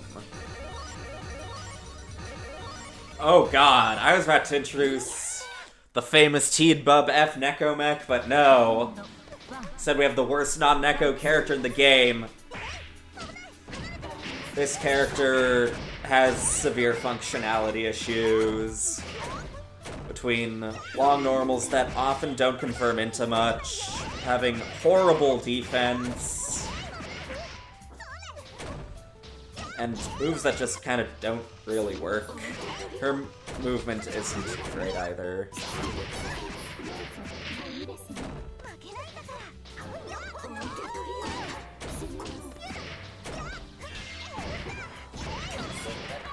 Her pokes are long though for just nice, quick taps.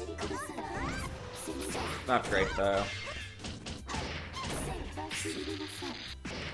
Still has the Nekomech throw, which is the most damaging, un-extra stuff, non-comboable throw in the game. Good throw tech.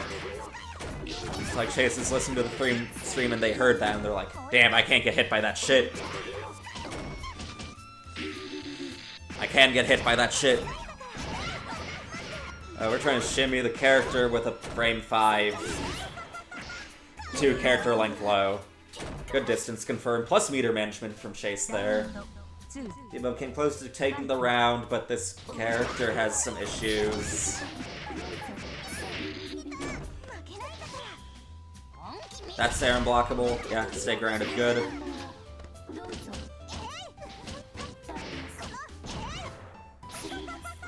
That was probably meant to be 623C. I'm seeing a few of those get misinputted. And we slide it in.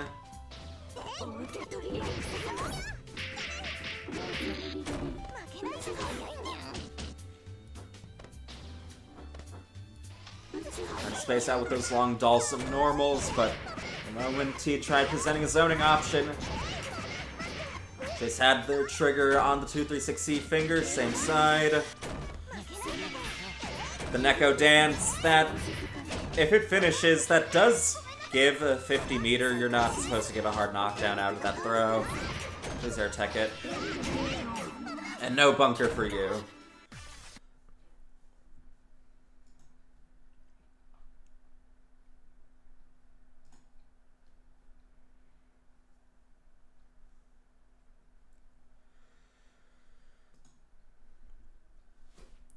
Okay, that brings us to Fupi versus Sango.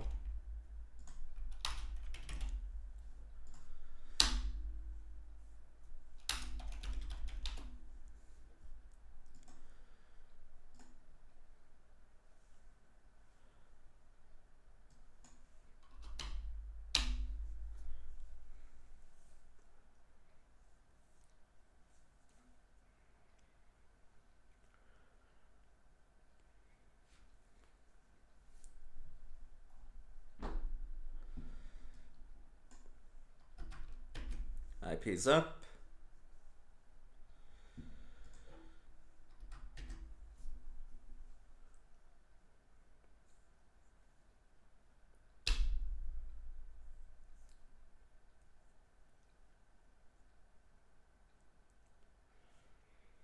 Let's see, is Sango here? Let's hope.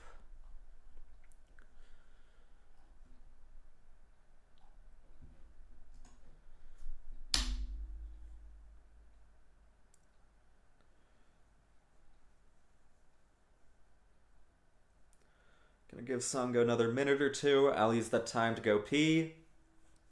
If anyone else is looking for a bathroom break, now's the time to do that.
Alright, I'm back. Let's see, has Sango shown up? Or are we moving on to the next opponent? Nope. Okay. Guess we're doing Fupi Amla instead.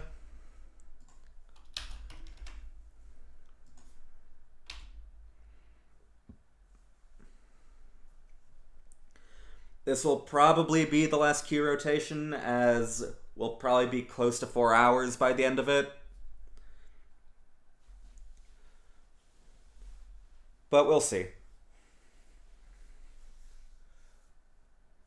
Hello, Amla. Are you here at least? Okay. Yes, thank you, Amla.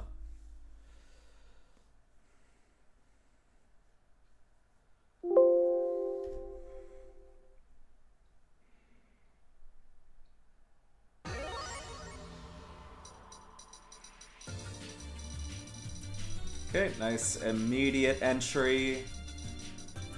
And we can already start. Quick sync, you'll love to see it. Also, a reminder to everyone, I'll be running a proper tournament tomorrow for North America. Link to that is in the Twitch chat.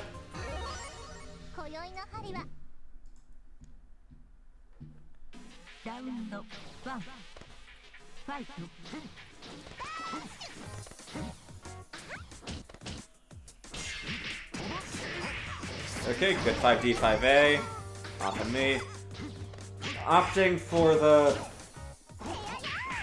Okay. He's getting these hits. They're in somewhat new ways, but he is getting them.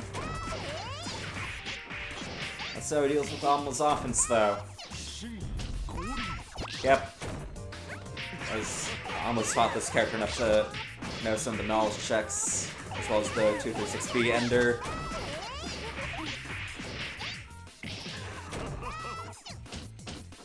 Let's go for a defensive option this time. Almost trying to jump. No air tick throw. Poopy also going through moves and pressure pretty fast. Not really sitting on his normals much. Koma does have quite good cancel windows off of most of his moves to make frame traps with.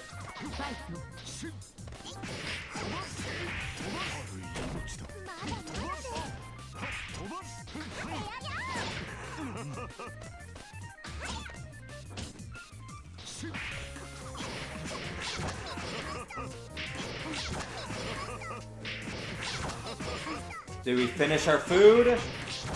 We do. Gets out though.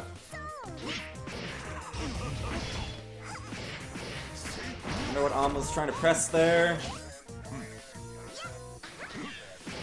Why are you doing dash shield? That's not beating anything. Alma gets a good jump out there. No tick throw for you. Dashes into 2C though. Things are getting close. Tries to brute heat and tries to fucking 5C again. Why?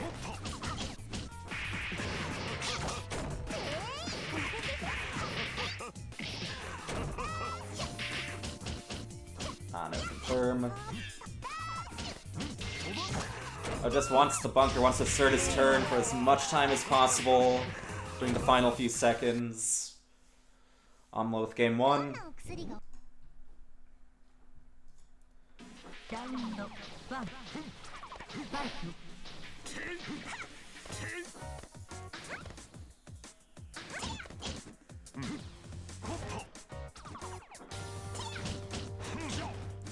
Again, going into Wreck is really fast.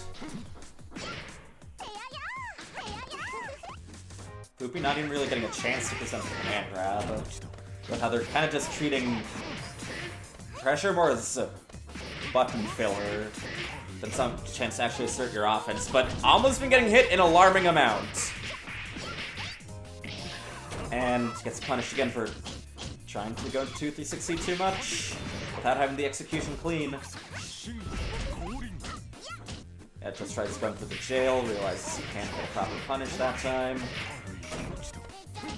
Poopy still getting these hits? Oh god.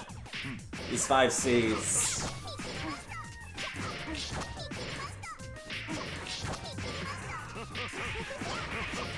Okay, we've got another setup. This backs off. This is gonna be death. Koha throw does so much damage.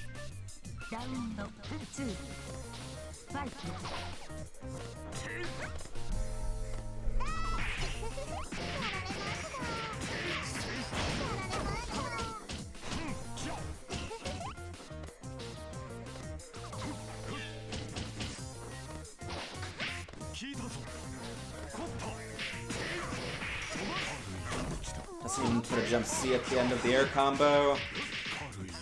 With all the hits he's in, he'd probably start taking Amla, please stop getting hit. He'd probably start taking some rounds. Well, I guess he did take one. Well, it'd start taking more if he started doing full combo strings. Amla really seems to be expecting things on defense that just aren't happening. He can afford to calm down more against the pretty linear pressure being presented.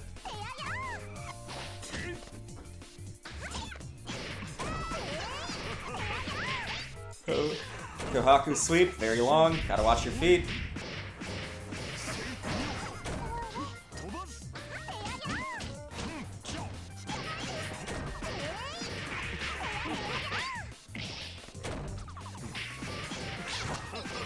This is gonna kill if we don't drop. There we go. Amla up another game.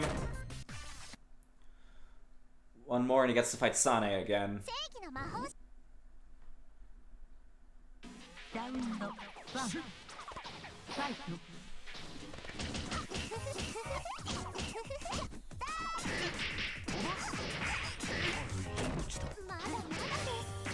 Oh, catches the backdash and again keeps going straight into 236Cs, which are also misinputted. I guess that one counted as a confirm.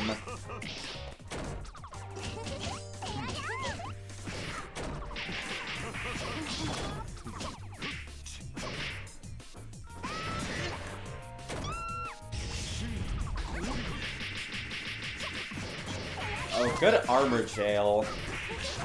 If your 2A's fast enough and you start hitting early enough, you can just lock Coma into armor before you can actually get anything out.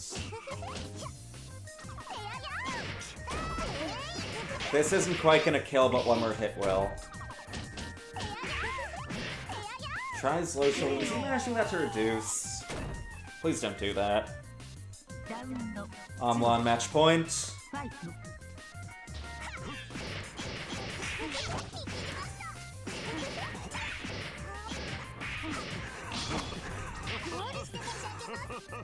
Nice 5k. Got some insured Oki. And you picked the wrong time to see, my friend.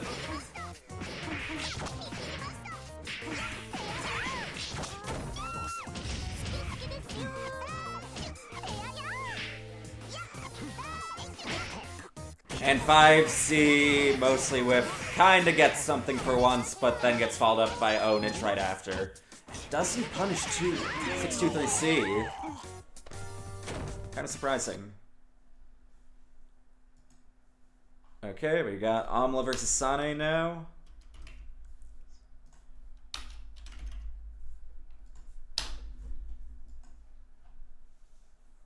Assuming Sane's still here.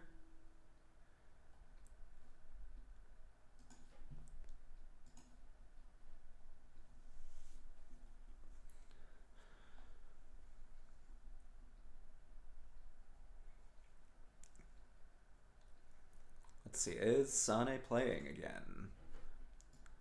This many people have dropped from queue, I might just loop the queue one more time. We'll see.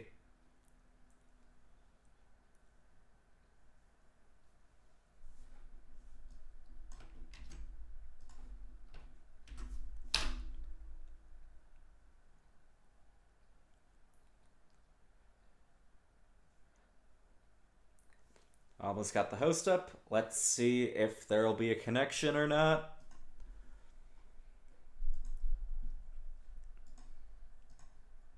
And if anyone watching wants to join, you are all welcome to do so. If you're not in the Melty Community server already, here's an invite to it.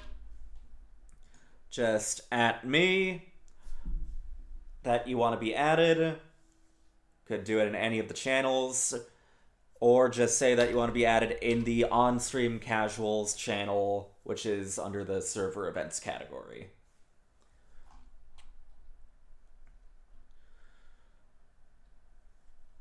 Second category from the bottom, right above the voice channels.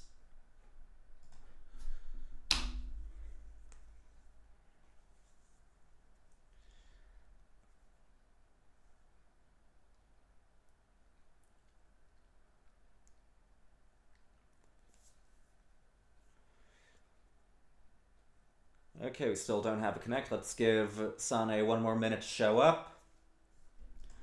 And then we'll have Amla fight Aligari instead. Oh wait, he, I believe, is gone now too. Because he had to go to Jong with his Mahjong buddies.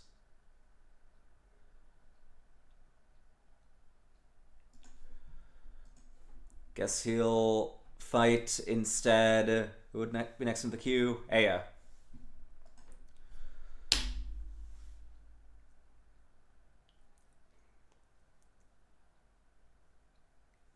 Okay, yeah. Yep, over 2 hours have passed since Aligari said he's got 2 hours. So I guess we're doing Amla versus Aya.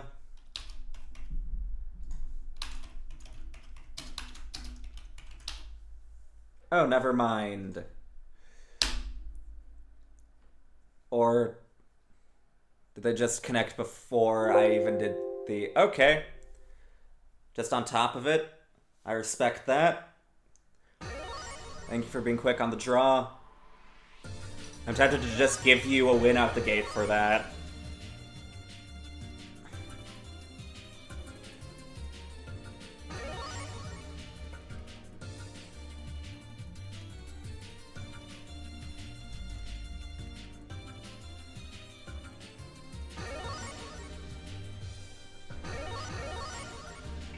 Okay, yep, we can start.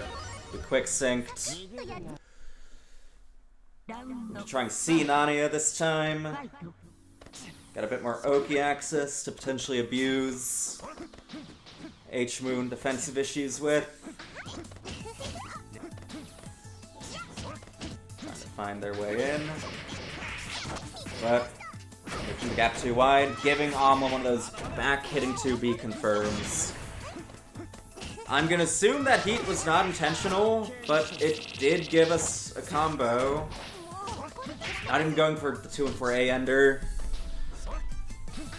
If you want to just end on 2C, you want to do 2C, 2C.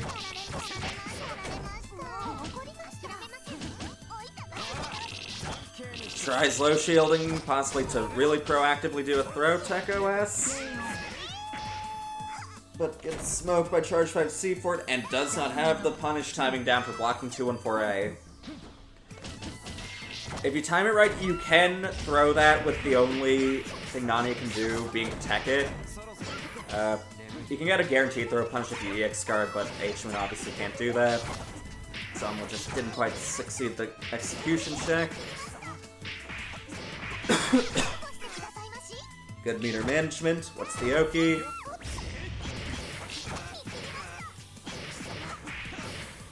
Those in the backdash maybe just to potentially avoid a block DP into 236C to make it safe. Or just to show like, hey, I can backdash and still keep my turn because of 2-2A.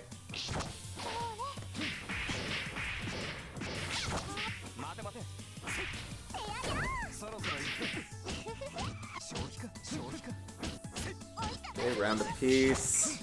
Going to teleport's pretty fast in pressure.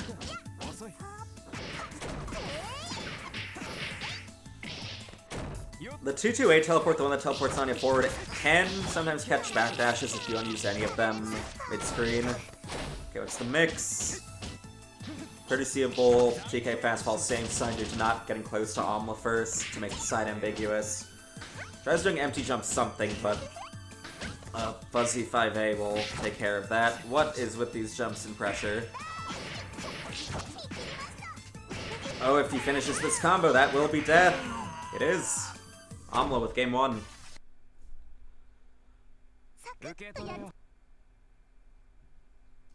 Round 1. Fight.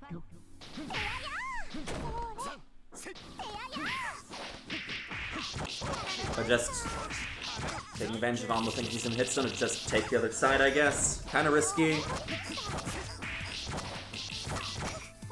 And Amla not ready for that teleport either, slow as it may be.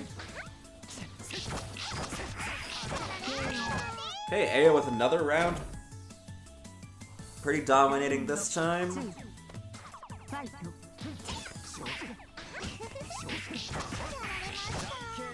And Alma not holding one on hit. That was not a full combo string. Okay, nice dash under. That might have still just been a straight up punish too. If not though, got a little funny left right. And we finish, I think. Oh no, he goes for the really try-hard shit.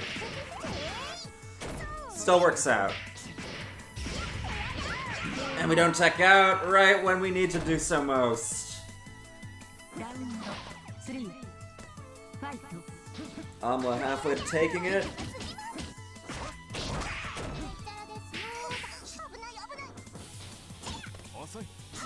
Oh no, we've got some connection gunk. Ew, ew, ew, ew. And we're back.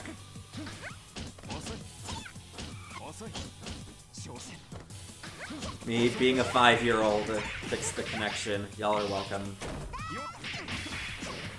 I exercised your routing of cooties. Do we have it? Understandable burst. Kind of scary tech on the burst, but I wasn't confident in punishing it. Alright, Bomb, you're still here. This is death.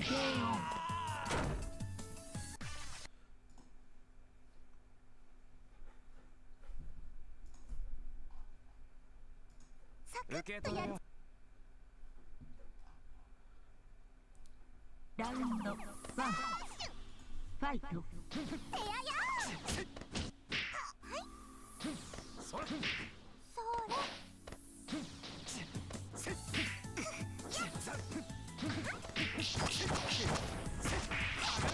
We've got a funky little side. Ah, no, we dropped. We could have gotten a nice Oki combo that puts them back in the corner.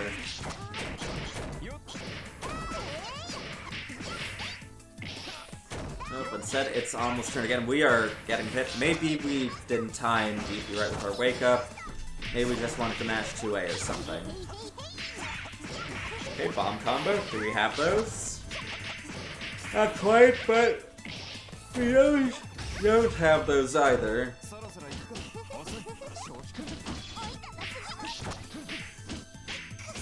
Not actually confirming these hits, and a 5C actually hitting its mark, putting Amla on match point. Round 2 Fight!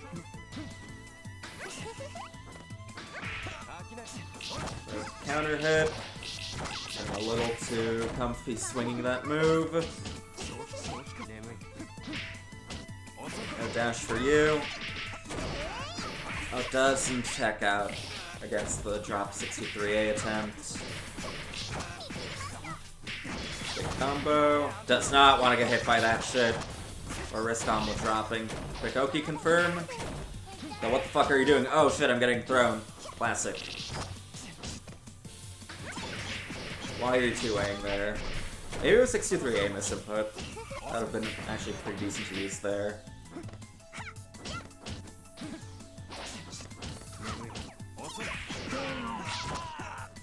Alma takes it. The pressure is too much.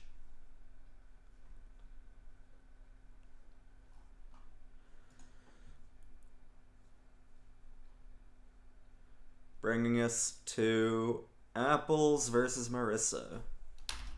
Presumably.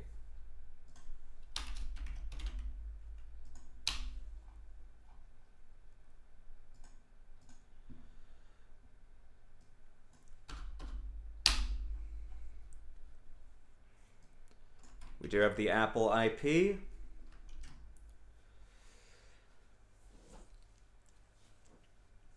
Nearing the bottom of the queue again. Winner of this gets to fight Skeleton. I guess we'll loop the queue one more time after this, in light of how fast we went through it this time.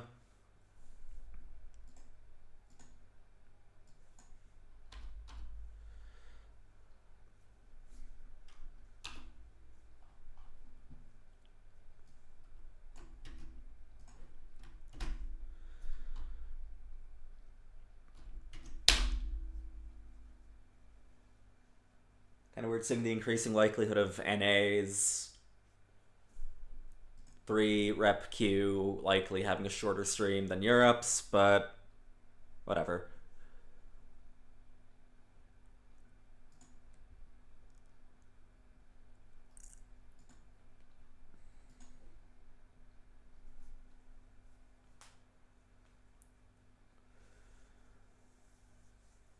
Oh, is Marissa not ready for multiple reps?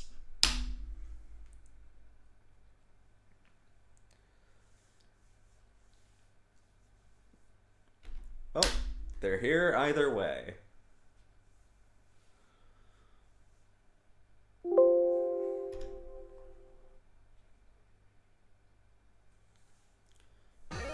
Regular ass Roa versus Apples. Which characters are we seeing this time? We're seeing H-Say. The spirit of Whisk lives on. Can Marissa actually do the combos? Time to find out. Or are we getting CSS mixed? Nope. Going back to H-Say. At least we're not picking F instead. Round 1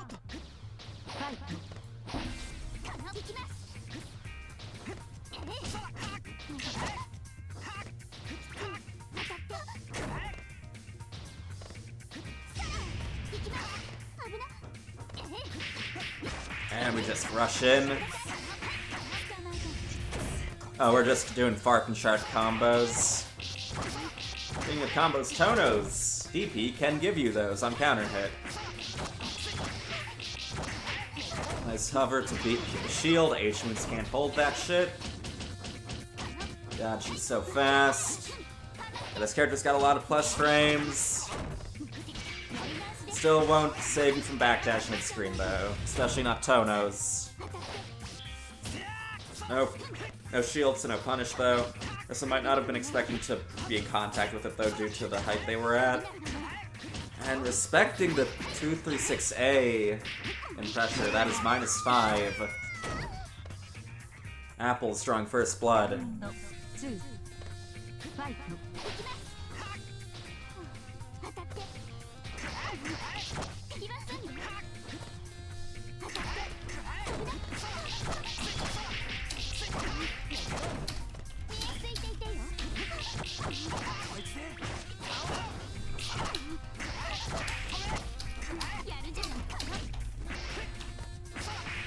Oh, we got another DP. Oh, so Apples is already facing the corner. Did she do a DP on her own offense? Spooky stuff. Okay, fuck the HSA. We're going to HCL instead. Also, the more pressure-oriented of her moons. This character is one of the best 5A, 6AAs in the game. It advances a solid amount, has good size as well. Tried calling out a landing catch there. And it's 0 on block. This time being backed by a character with frame 4A normals too. A funny double overhead from a character with no low 2A. Does have a weird timing to it, so it can throw off certain block autopilots. And a chip perfect to put Apples halfway to fighting, I believe, Skeleton. Yep.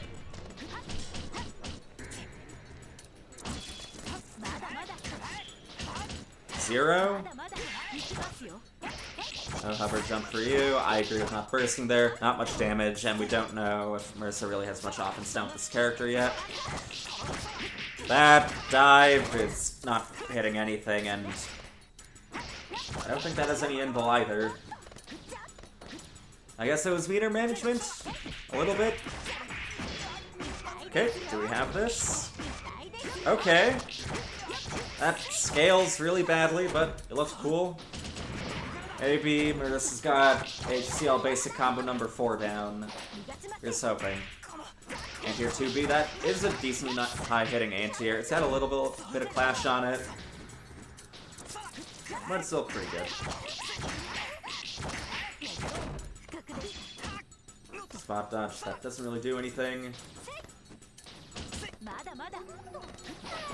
Oh god, what are these air throws? That is so minus. But we don't have the punish timing, but CL22B is probably the worst real DP in the game. Most of the meterless ones. Due to it whiffing crouchers and being easy to vertically blind spot.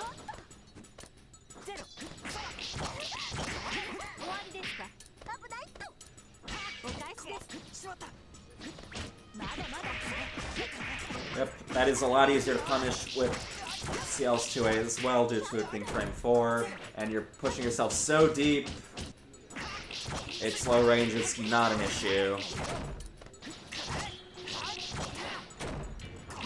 You can technically crown tech the first hit of 236C, because it's a 2-hit sequence. It's risky though, by virtue of being a ground tech versus an actionable opponent. No backdash for you. Getting Apple's a small life lead.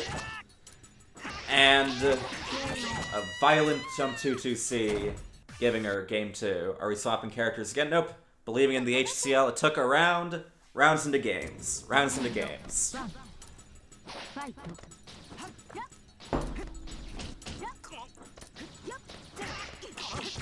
Okay, we've got a jump and hit.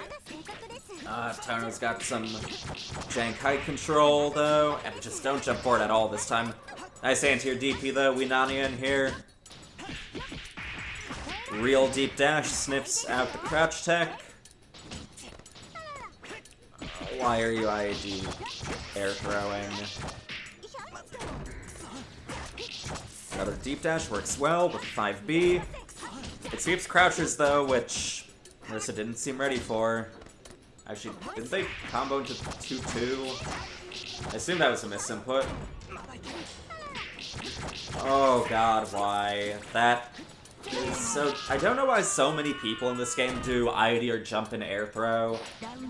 The only thing it does is beat a specific jump timing, and against literally anything else, you are putting yourself in a counter hit state with extra lane recovery that's also counter hit state.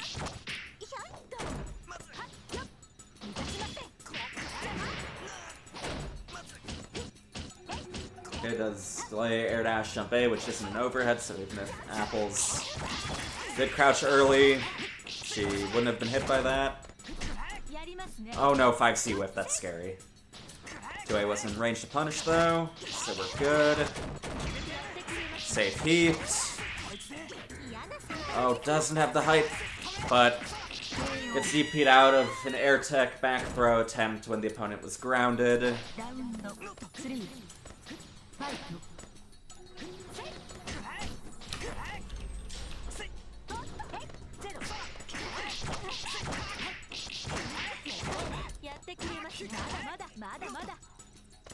Backing off.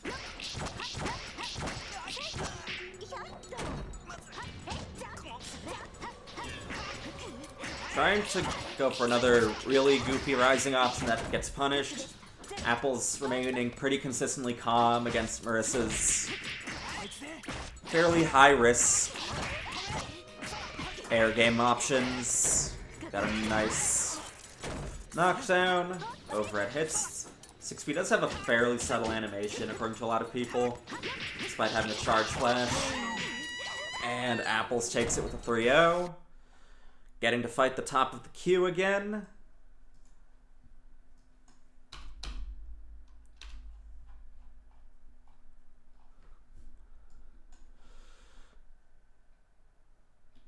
Okay, we've got Apples versus Onion if he's not here as a one-off.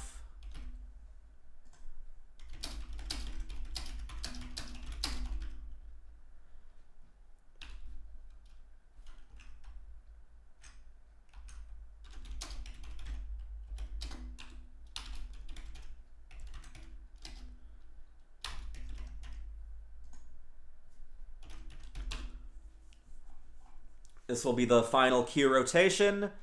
If anyone watching wants to play, this is your last chance. Discord link is in the Twitch chat. You know how it is. And a reminder to everyone, I am running a normal tournament tomorrow if you want to get in on that.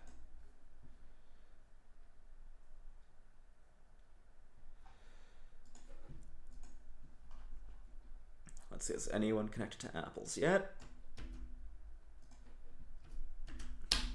Are we gonna see the Miyakuma?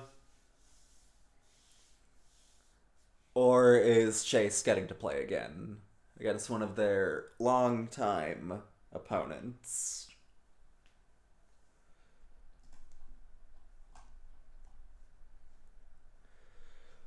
Or are we skipping both and going to Fupi? Who knows what mysteries lie in the next few seconds to minutes. Hopefully seconds.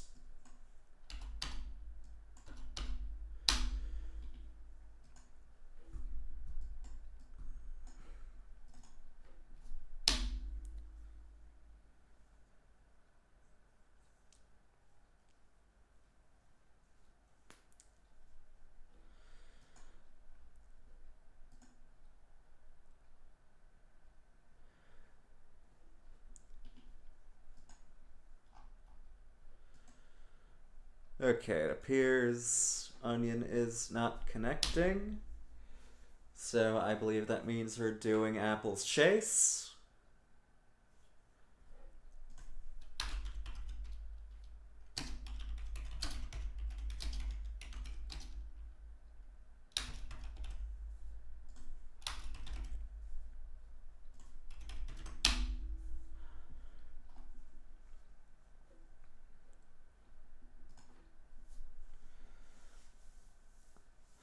Assuming Chase is still here. Let's hope.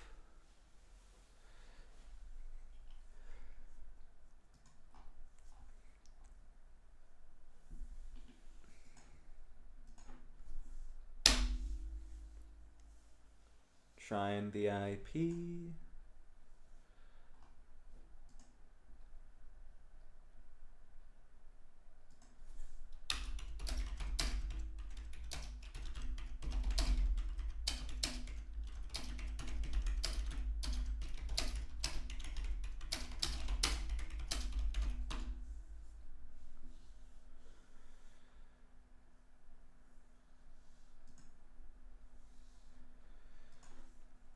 Let's see.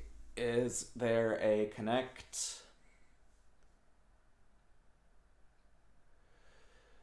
Is Apple's getting ducked by everyone? Are we experiencing a universal duckage?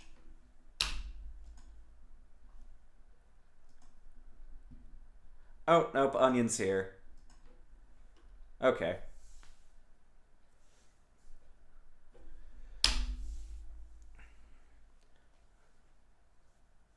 Let's see how Apples deals with the C-Mech secret boss. Not C-Mech, C-Miyako.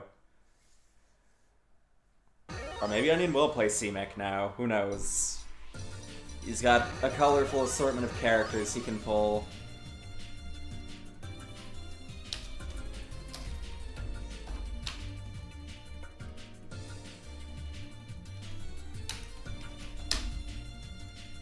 We can start. Round 1 fight. Okay. Time to wait things out. Harassing after that. Jump C gets blocked though.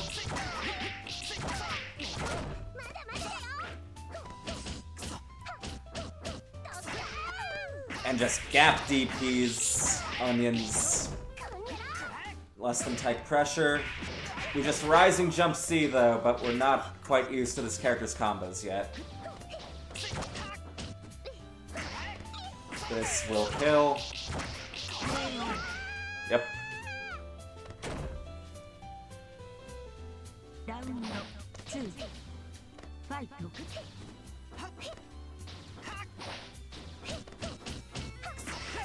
Another gap DP, no counter hit, not ready for it. Yeah, just opts for the knockdown this time. No EX shield back, so wasn't ready. Probably would have been best off doing normal shield DP in that case. And I'm not actually sure if that was whiff punish. I think Apple's got hit crouching there. Or maybe my eyes are lying to me.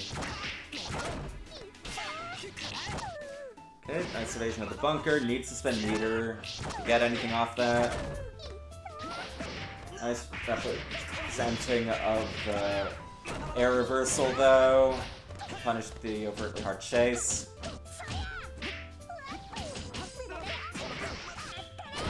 Into the corner with you, but yeah, that's a technical knockdown. Gotta mind that. Oh no, 2C. It's got 24 frames of recovery.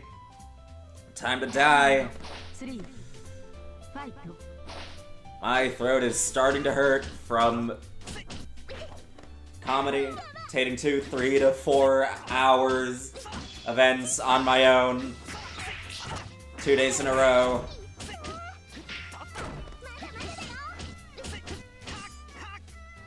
Just hoping it doesn't become 3 tomorrow. We'll see. Okay, we've got Max to ensure ourselves a bit. Are we gonna... Yep. I was going for the cool combo with Jump C, but that shit is hard.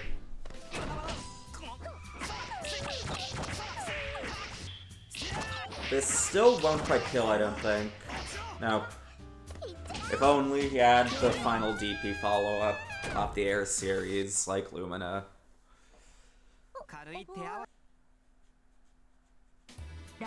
That is one thing I will give Lumina. Tono's good, I guess. And we are successfully punishing 214A. Not too hard to do with Miyako's frame 4A normals. Big bonk. No confirm though.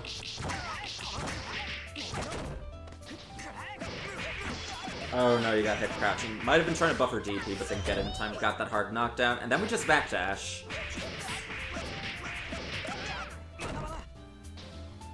The frame advantage she gets off that knockdown is quite good. The damage is really bad though. If I remember correctly, it does less damage than her air throw ender. I'm trying to beat these DPs a bit more. Get that knockdown again. Isn't doing 623A before doing it, so missing out on a little bit of damage. That's not a defensive option.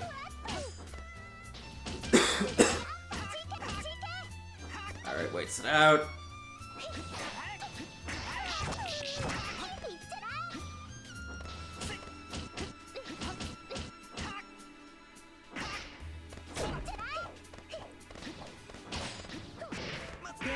Oh no, you extended green!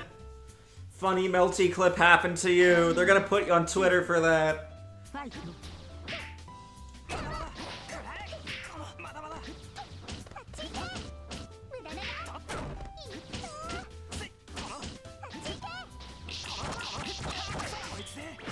We've got some meter. This should do some good damage. Are we doing it? We are! Mostly.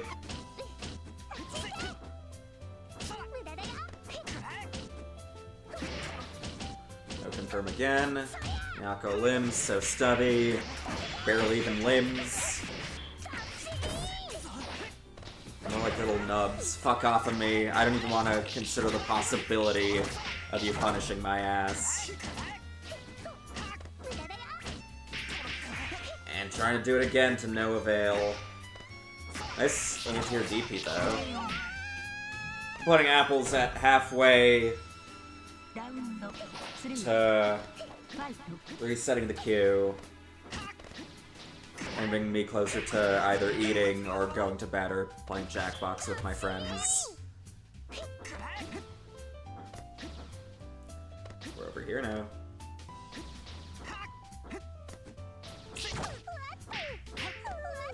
No counter hit, didn't seem ready for it.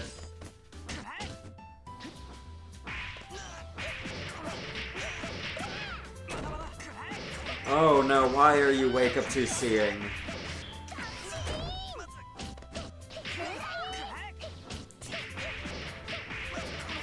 Another fun fact about C. Miyako.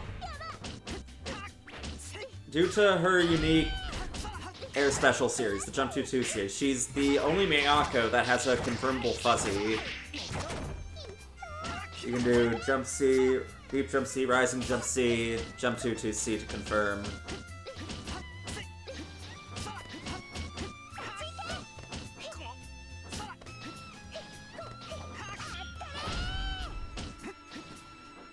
Downside though is, first up, cost meter to confirm, and you're most likely going to be setting it up off of an initial jump 2-2C knockdown too, so you basically need 200 meter for it to be a functioning situation. And Apple's clinching Game 2 in the final moments. Determined to not drop games to the Scrimblow Pocket character.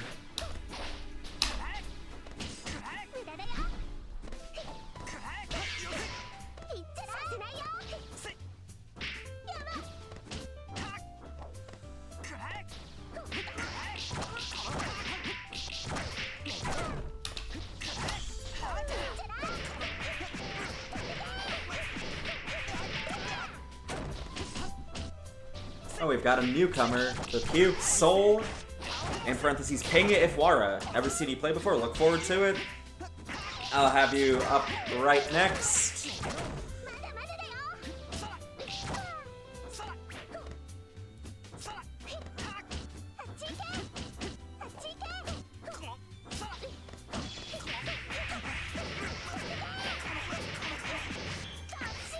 got another knockdown. He's falling with jump B. Not a safe jump. Kind of vulnerable shield and just not giving Onion the space to get that heat off. Apples, meanwhile, entering this final round with a ton of meter. Another flaw with Miyako is that she is a bit meter reliant. Though her meter gain is fairly good too, if I remember correctly at least. Half charge 5C, not ready to confirm it though.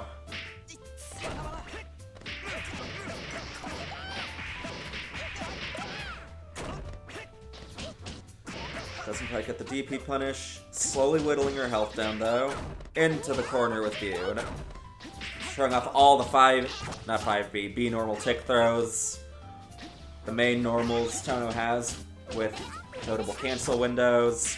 Their C normals meanwhile have very tight cancel windows that make them a little limited for staggering with and often force early reads of special cancels.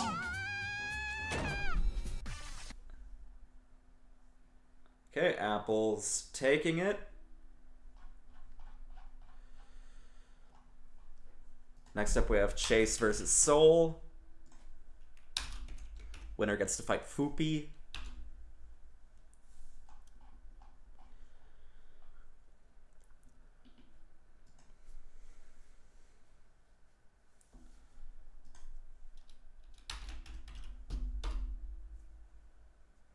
We may be seeing a return of Teedbub as well.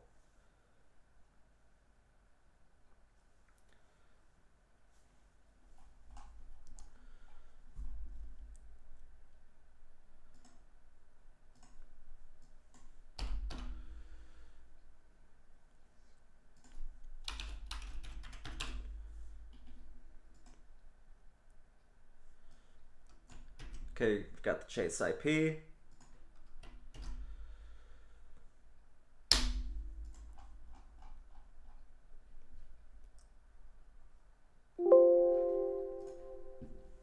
We are in.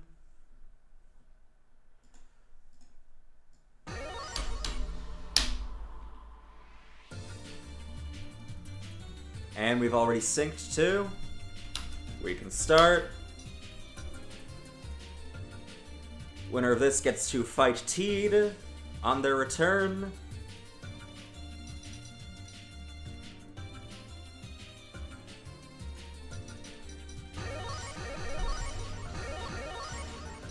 We've got a C Nania. Never seen you play before. Let's see what you've got. I gotta say out the gate, your Nania color could be a bit more interesting. Swear the game was crashing for a moment. It's not though.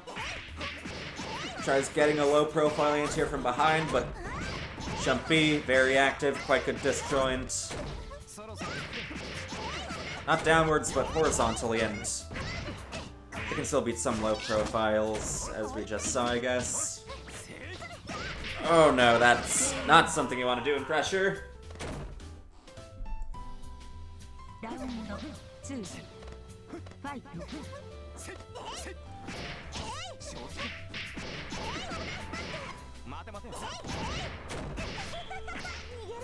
another combo.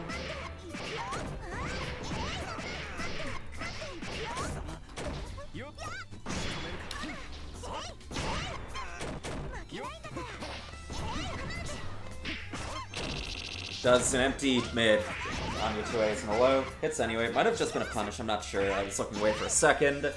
I would have definitely known if it was a punish or not if I wasn't looking away, though.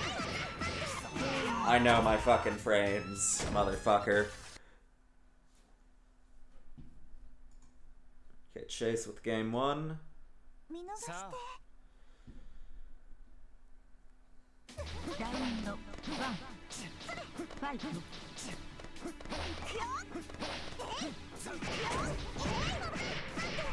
And Chase getting another hit right in the corner too. Okay, what are you planning? Chase looking to do something devious, I think. I might not have punched that either. I would have also been like, why are you doing that? Nania 236A, it's -1, so can you have use some pressure occasionally? But it's generally best if you space it so that you can maybe do a bit of jailing. Like against characters with rather short 2As. Or with slow 2As like Hime.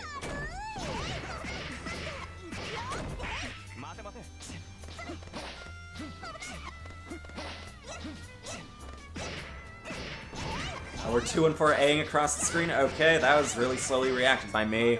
I probably wouldn't be blocking most of the Soki at this point in the night. That's -5. Lucky that wasn't just a straight punish. Oh, we're just going straight for a 5C.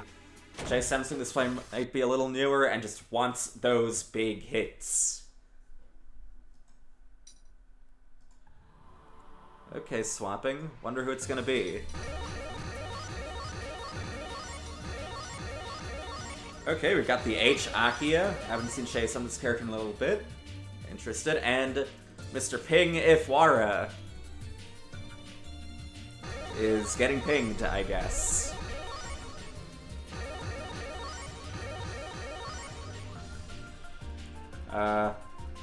Soul, you gotta pick your character. There we go. Ping Ifwara.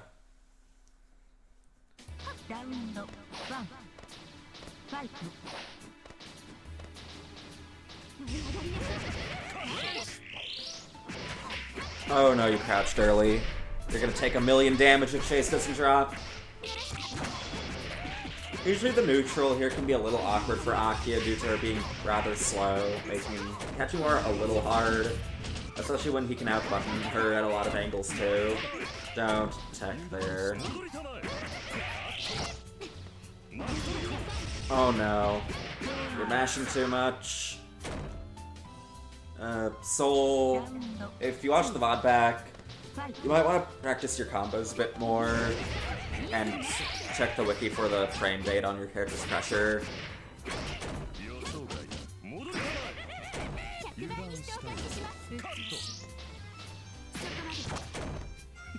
Got a nice anti 63A. And ensuring that jump is stabilized by rebeating. Just mashing on hit real hard. That does get rid of EX floor though. No resets for you, I guess.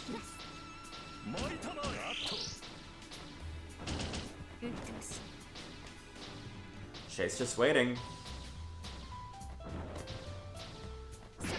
Someone should like remix the dash and backdash sounds.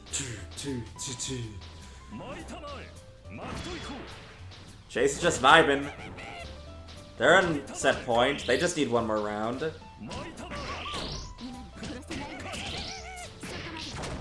Getting a 63A into the corner with you.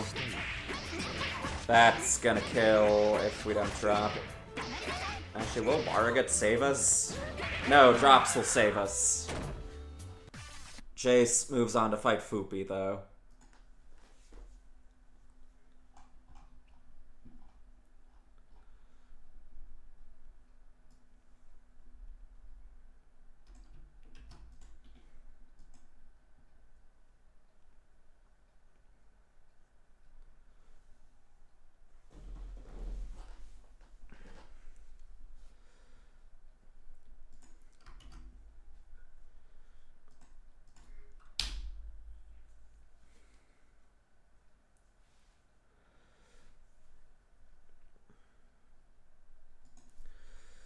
Okay, next up, we got Fupi versus Chase. Winner gets to fight... not winner gets to fight.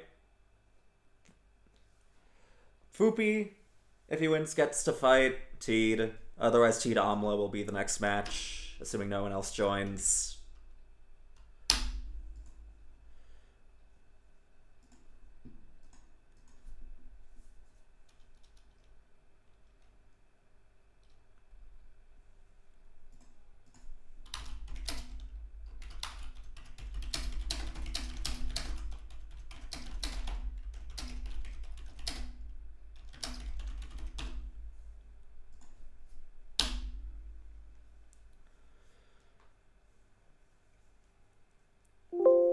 And we are in.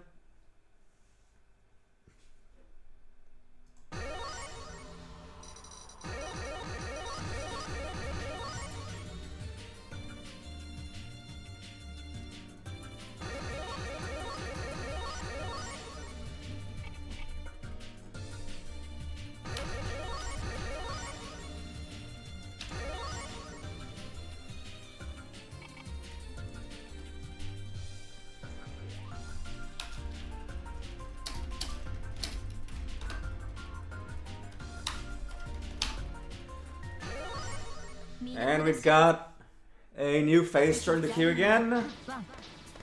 Ada/Abysswalker. Showing up for the first time in ages.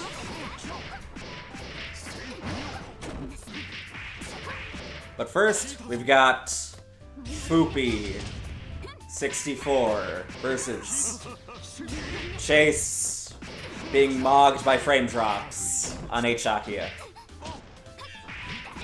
And Foopy's kind of dubious pressures just throwing everyone off tonight.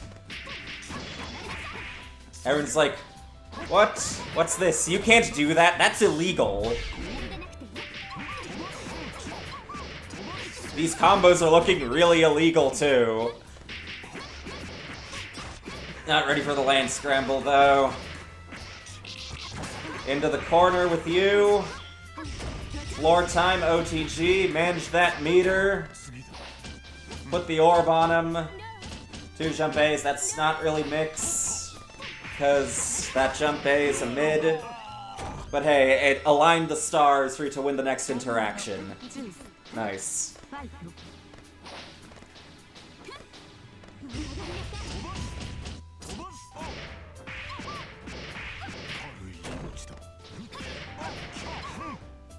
Yeah, I might have gotten hit there too. Foopy, the pressure innovator. Gap 2 and 4 C. Need your opponent to be near you for that to work. Not really that close due to its reach and propensity to grab limbs, but gotta be nearer than that. And grounded. That's the end of pressure. Still opting for a more dicey option. Nope. You can actually combo into Communtiy ZX command grab, but you need a B normal. Or C normal. You can actually do like 2 buttons into it even. Oh no. God is punishing you for using 236A a million times in pressure. Honestly, even getting just successfully doing that early in pressure is kind of punishment enough at times. But sometimes you gotta hit them a little harder. Tech forward, please. Or, I guess, them not time to punish. I might not believe in the punish timing either if my opponent's new, so yeah, I respect it enough.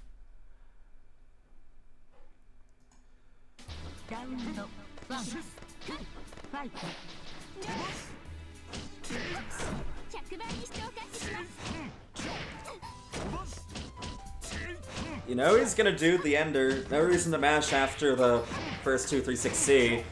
Oh my god, he is innovating new 236C technology, the OTG. Nice, you love to see it. Nope. I believe that moves plus on shield enough that you'll just get thrown out of it anyway. If you shield it. You want to disrupt it before it's out. Okay. Looking a little tox with these maneuvers, but alright.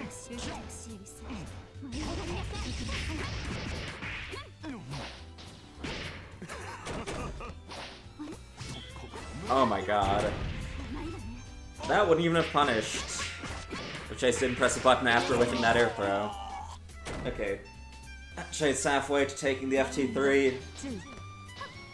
Halfway to bring me closer to my meal. I've got some sausages filled with cheese in the fridge and I'm looking forward to cooking and ingesting after this stream. I've got a nice assortment of sauces to put in with them too. I've got like a chili sauce, teriyaki sauce, some Argentinian steak sauce, and a few other sauces. I got a curry sauce that came packed in with my frozen chicken nuggets that I didn't use yet. I might actually have a McDonald's hot sauce left over too.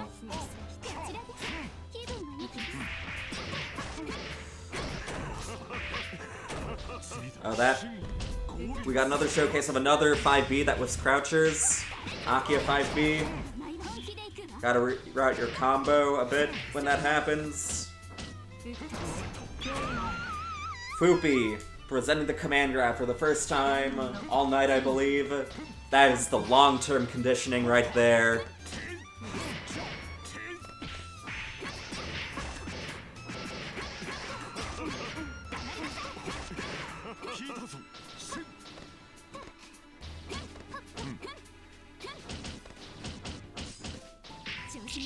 Counter throw, gives a nice hard knockdown. 2-2-A on wake up. That is not a reversal. It's armored, but not during the very first frames, and it's quite minus.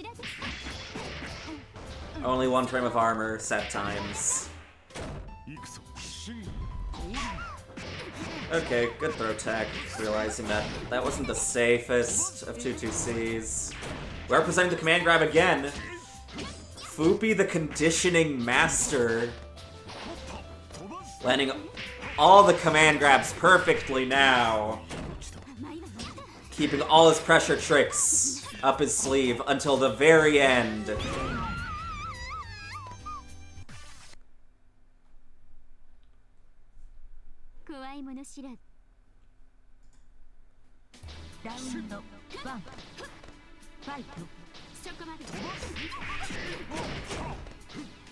We almost saw an extra, like, 1 or 2 normals before the Rekka string there, pulling the new tech. Oh yeah, that hits twice. That's weird.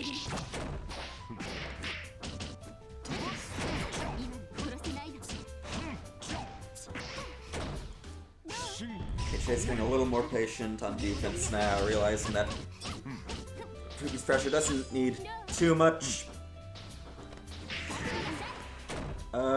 Swinging on. Yeah, if your opponent gets wall slammed, that actually takes away the air attackable factor of an air counter hit. And returns to the usual tech ability of the move, as we saw right there. This is just one more hit to go back to halfway. I'm very hungry.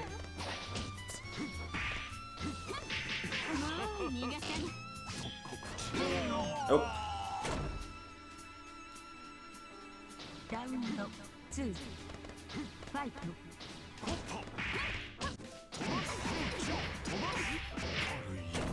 Still going into the C-Rekkas immediately. If you get a 2C hit with Coma, there's generally not any real reason not to go into 2-3-6A after and get a much fuller combo. 2-3-6A, 2-3-6B, 2-3-6C. That's the play.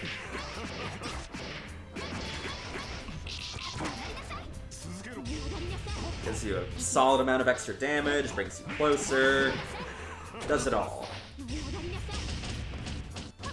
You can even still do the second 2-3-6C if you're nice with it. Requires some delays and stuff though. Got some knockdown TK floor. That did so much damage. Sending those feet into the inferno. Chase one game away.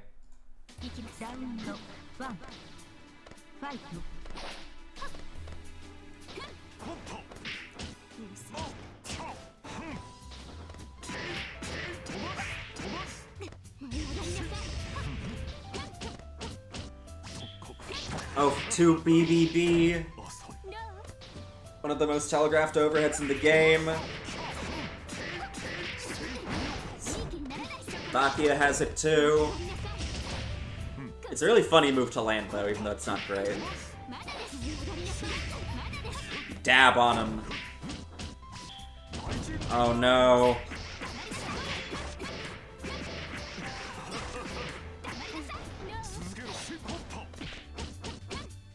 Could have gotten a full combo off that. No, you don't want to shield there. That's just straight up punishable on block. Oh god, the frames.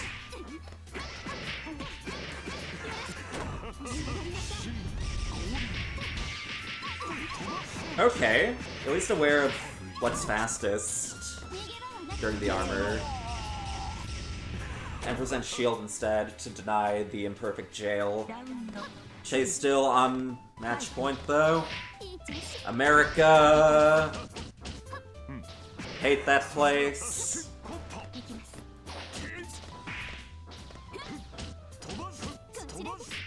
I won't go more in depth about that though, because I should probably save the politics for Fuckfest rather than the events where I'm representing the server.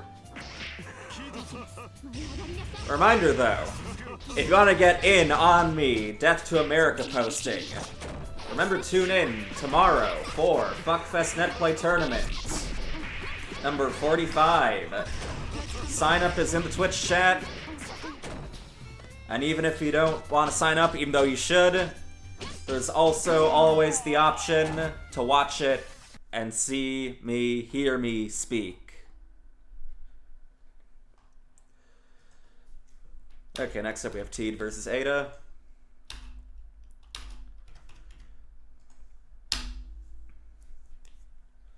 Winner of this gets to fight Amla. Wonder who the Abyss Walker will play. Or Ryogi Shiki in Weed Kingdom. Will we see the Sishion or one of several pocket characters?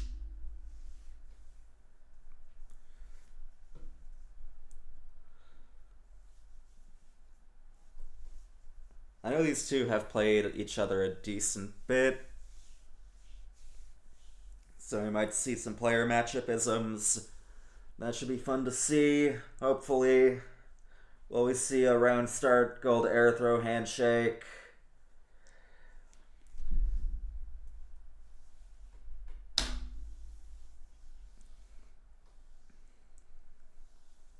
That question and many more will be answered.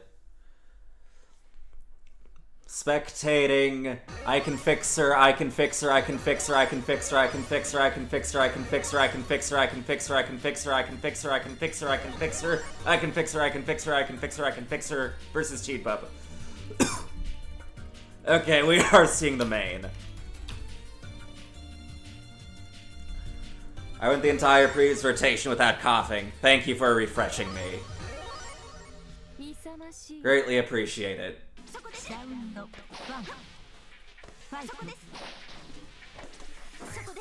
Okay, trying to threaten that mid-range with 2 and 4A, and we see it. This jumping probably messes up some sort of Oki, though left-right options are a bit limited against TMA due to her collision box. Same side, just wants to keep that pressure. Looking a little rusty on the pressure front though, goes into 3C. Okay, seems to be a bit deeper on the mind game. Like, oh, I'm in max, so you think I'm gonna do jump 2 and 4C. So I'm just gonna do the land. That didn't happen though. But we still got a perfect. Okay. Interesting round start option. Maybe it was meant to be a goofy DP that got blocked.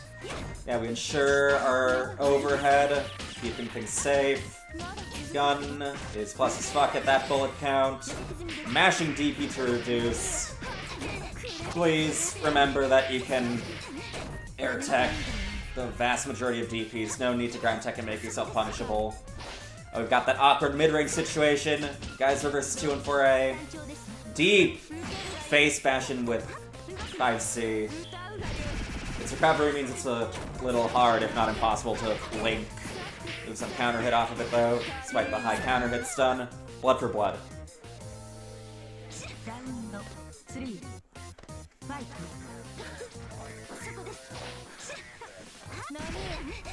Watch your feet. I saw you get off the ground for like 1 second there. Landing though, pressure time. Cutting Sync does remove Hurtbox for a bit. Use an option to use after the plus frames if you think they're just very, very likely. Oh, got those? Very, very likely to DP after the plus frames have gone.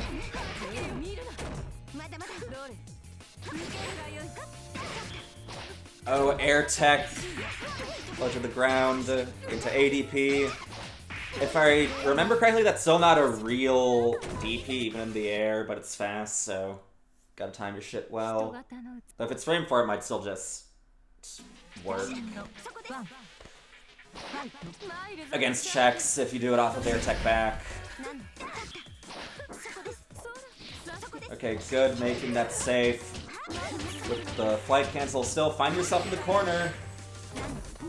Please stop ground teching, this game doesn't have a roll system. Oh, we don't got those anymore. Insert ourselves with this character as fast as fuck.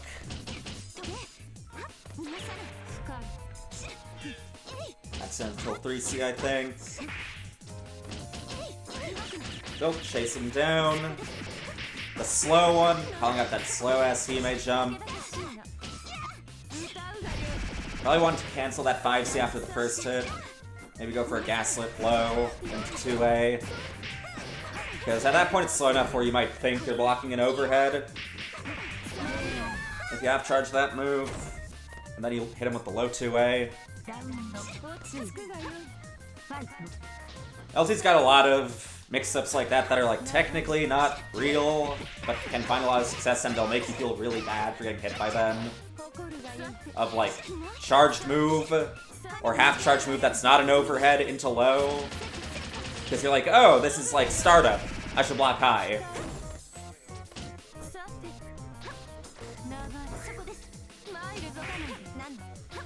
Isn't ready for the air hit there. Kind of understandable. I'd think, oh, you're just gonna hold back the entire time. There's no reason not to. These are air blockable moves. Oh shit.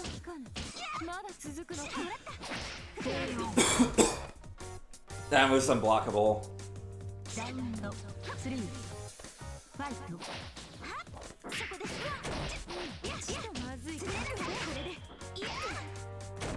I got a weird not many hits off 4-2 and C.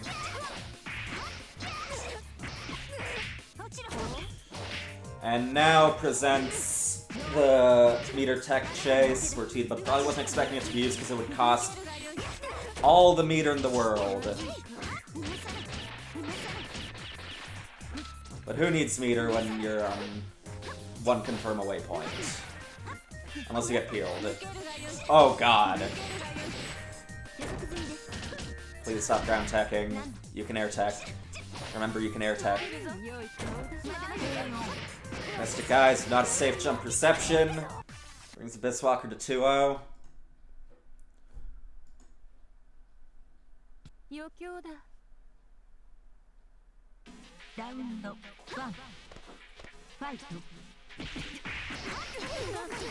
And we've got an immediate confirm out the gate.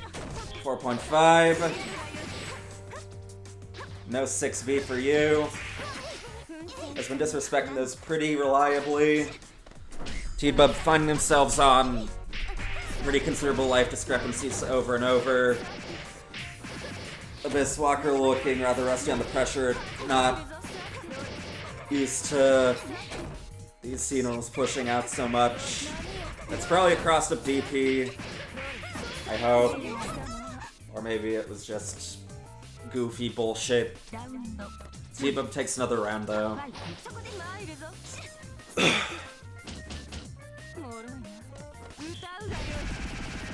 Oh, I saw a start for something. We see the other side, it's pretty seeable though due to the Hime fucking Morning Wood collision. Okay, T-Bub getting to assert themselves a bit more this game though. Oh, that was a misinput. Probably just went to 2A, but got 2-2 instead.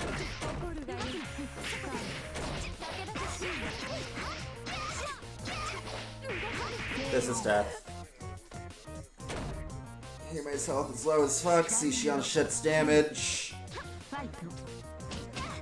Biswalker on 3-0 point. That's plus. That's plus. Ended on 5A. That's also plus for blocking. That's 6B reliably, though.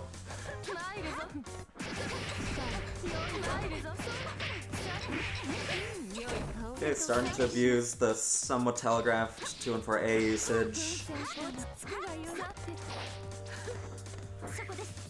I'm still having a hard time riding much momentum. No space protection for you.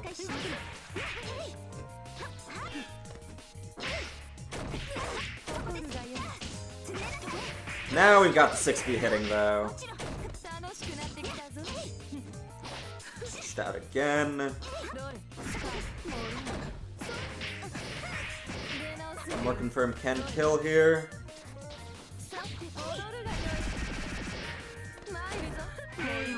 And rising jump 6B. That's an instant overhead.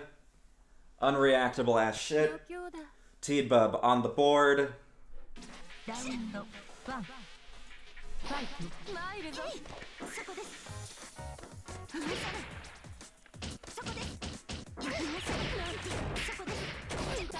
we got another knockdown, but again, mostly just pushing Teedbub back into the corner seeably.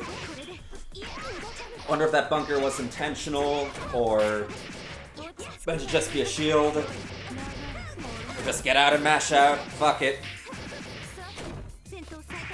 Same side. Goes for 2B. Wants to sniff out a potential shield. Of the standing variety. Oh shit. Hime being a normal Melty character. Jump A counter hits. Good. Are we gonna peel it back from a sliver of health? It's looking increasingly like it. That's death. Biswalker on set point. 1 round away from fighting Amla. That actually sounds fun. Never really seen those two play before. Not sure if those two have ever played before. Not sure how familiar either of those two are with the respective matchups either. Sounds fun.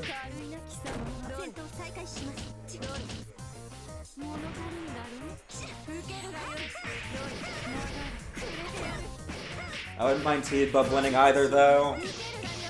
They ask me questions sometimes. That makes me feel smart. Oh, we've got the gay combo. Goodbye, meter. Other side. Crosses up a DP input, but I think that was also 2 and 4 startups, so that would have been a misinput of DP as well. Okay, we're on Equalizer Grave.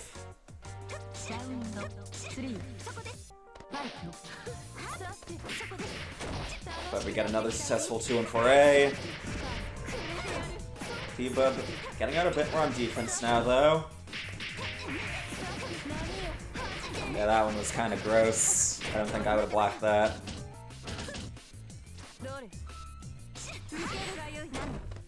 ADP? It does have a really big, nice hitbox for anti-ing with, even if it's slower and doesn't have invul like the B version does. We just want to stay in. 6B finds its mark again. That is death if we don't drop, and we don't. Biswalker takes it. Getting to fight Amla now.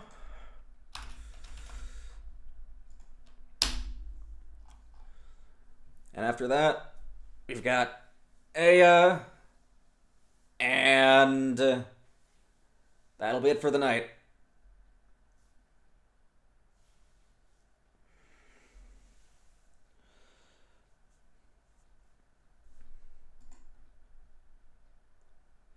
Anyone asking me questions makes me feel smart, because then I get to talk.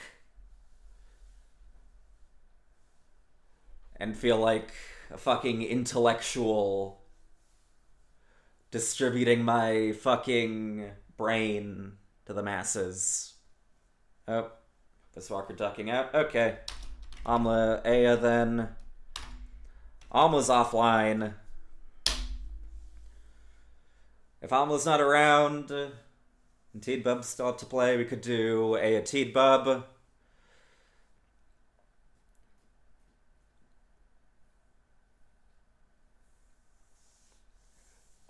might just kill it here if...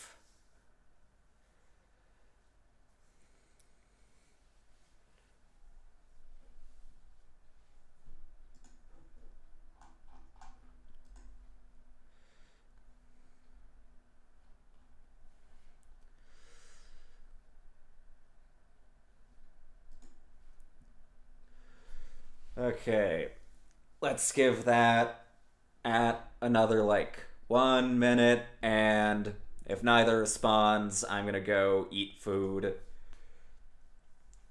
'Cause I'm hungry as fuck, and I've already been commentating for 3.5 hours on my own.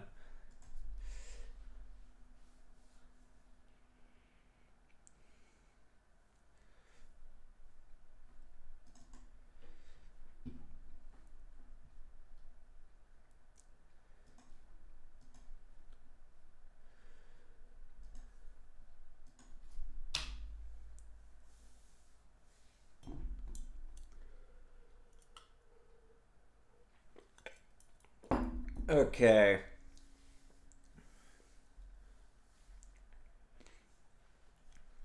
Just waiting on my clock to hit 44. How's the chat been doing, meanwhile, if any of you are still here?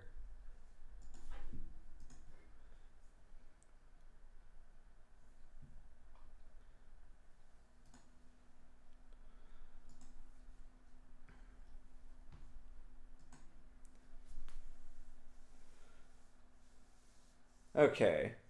It is looking like no one's gonna be here, so that was the last match of the night.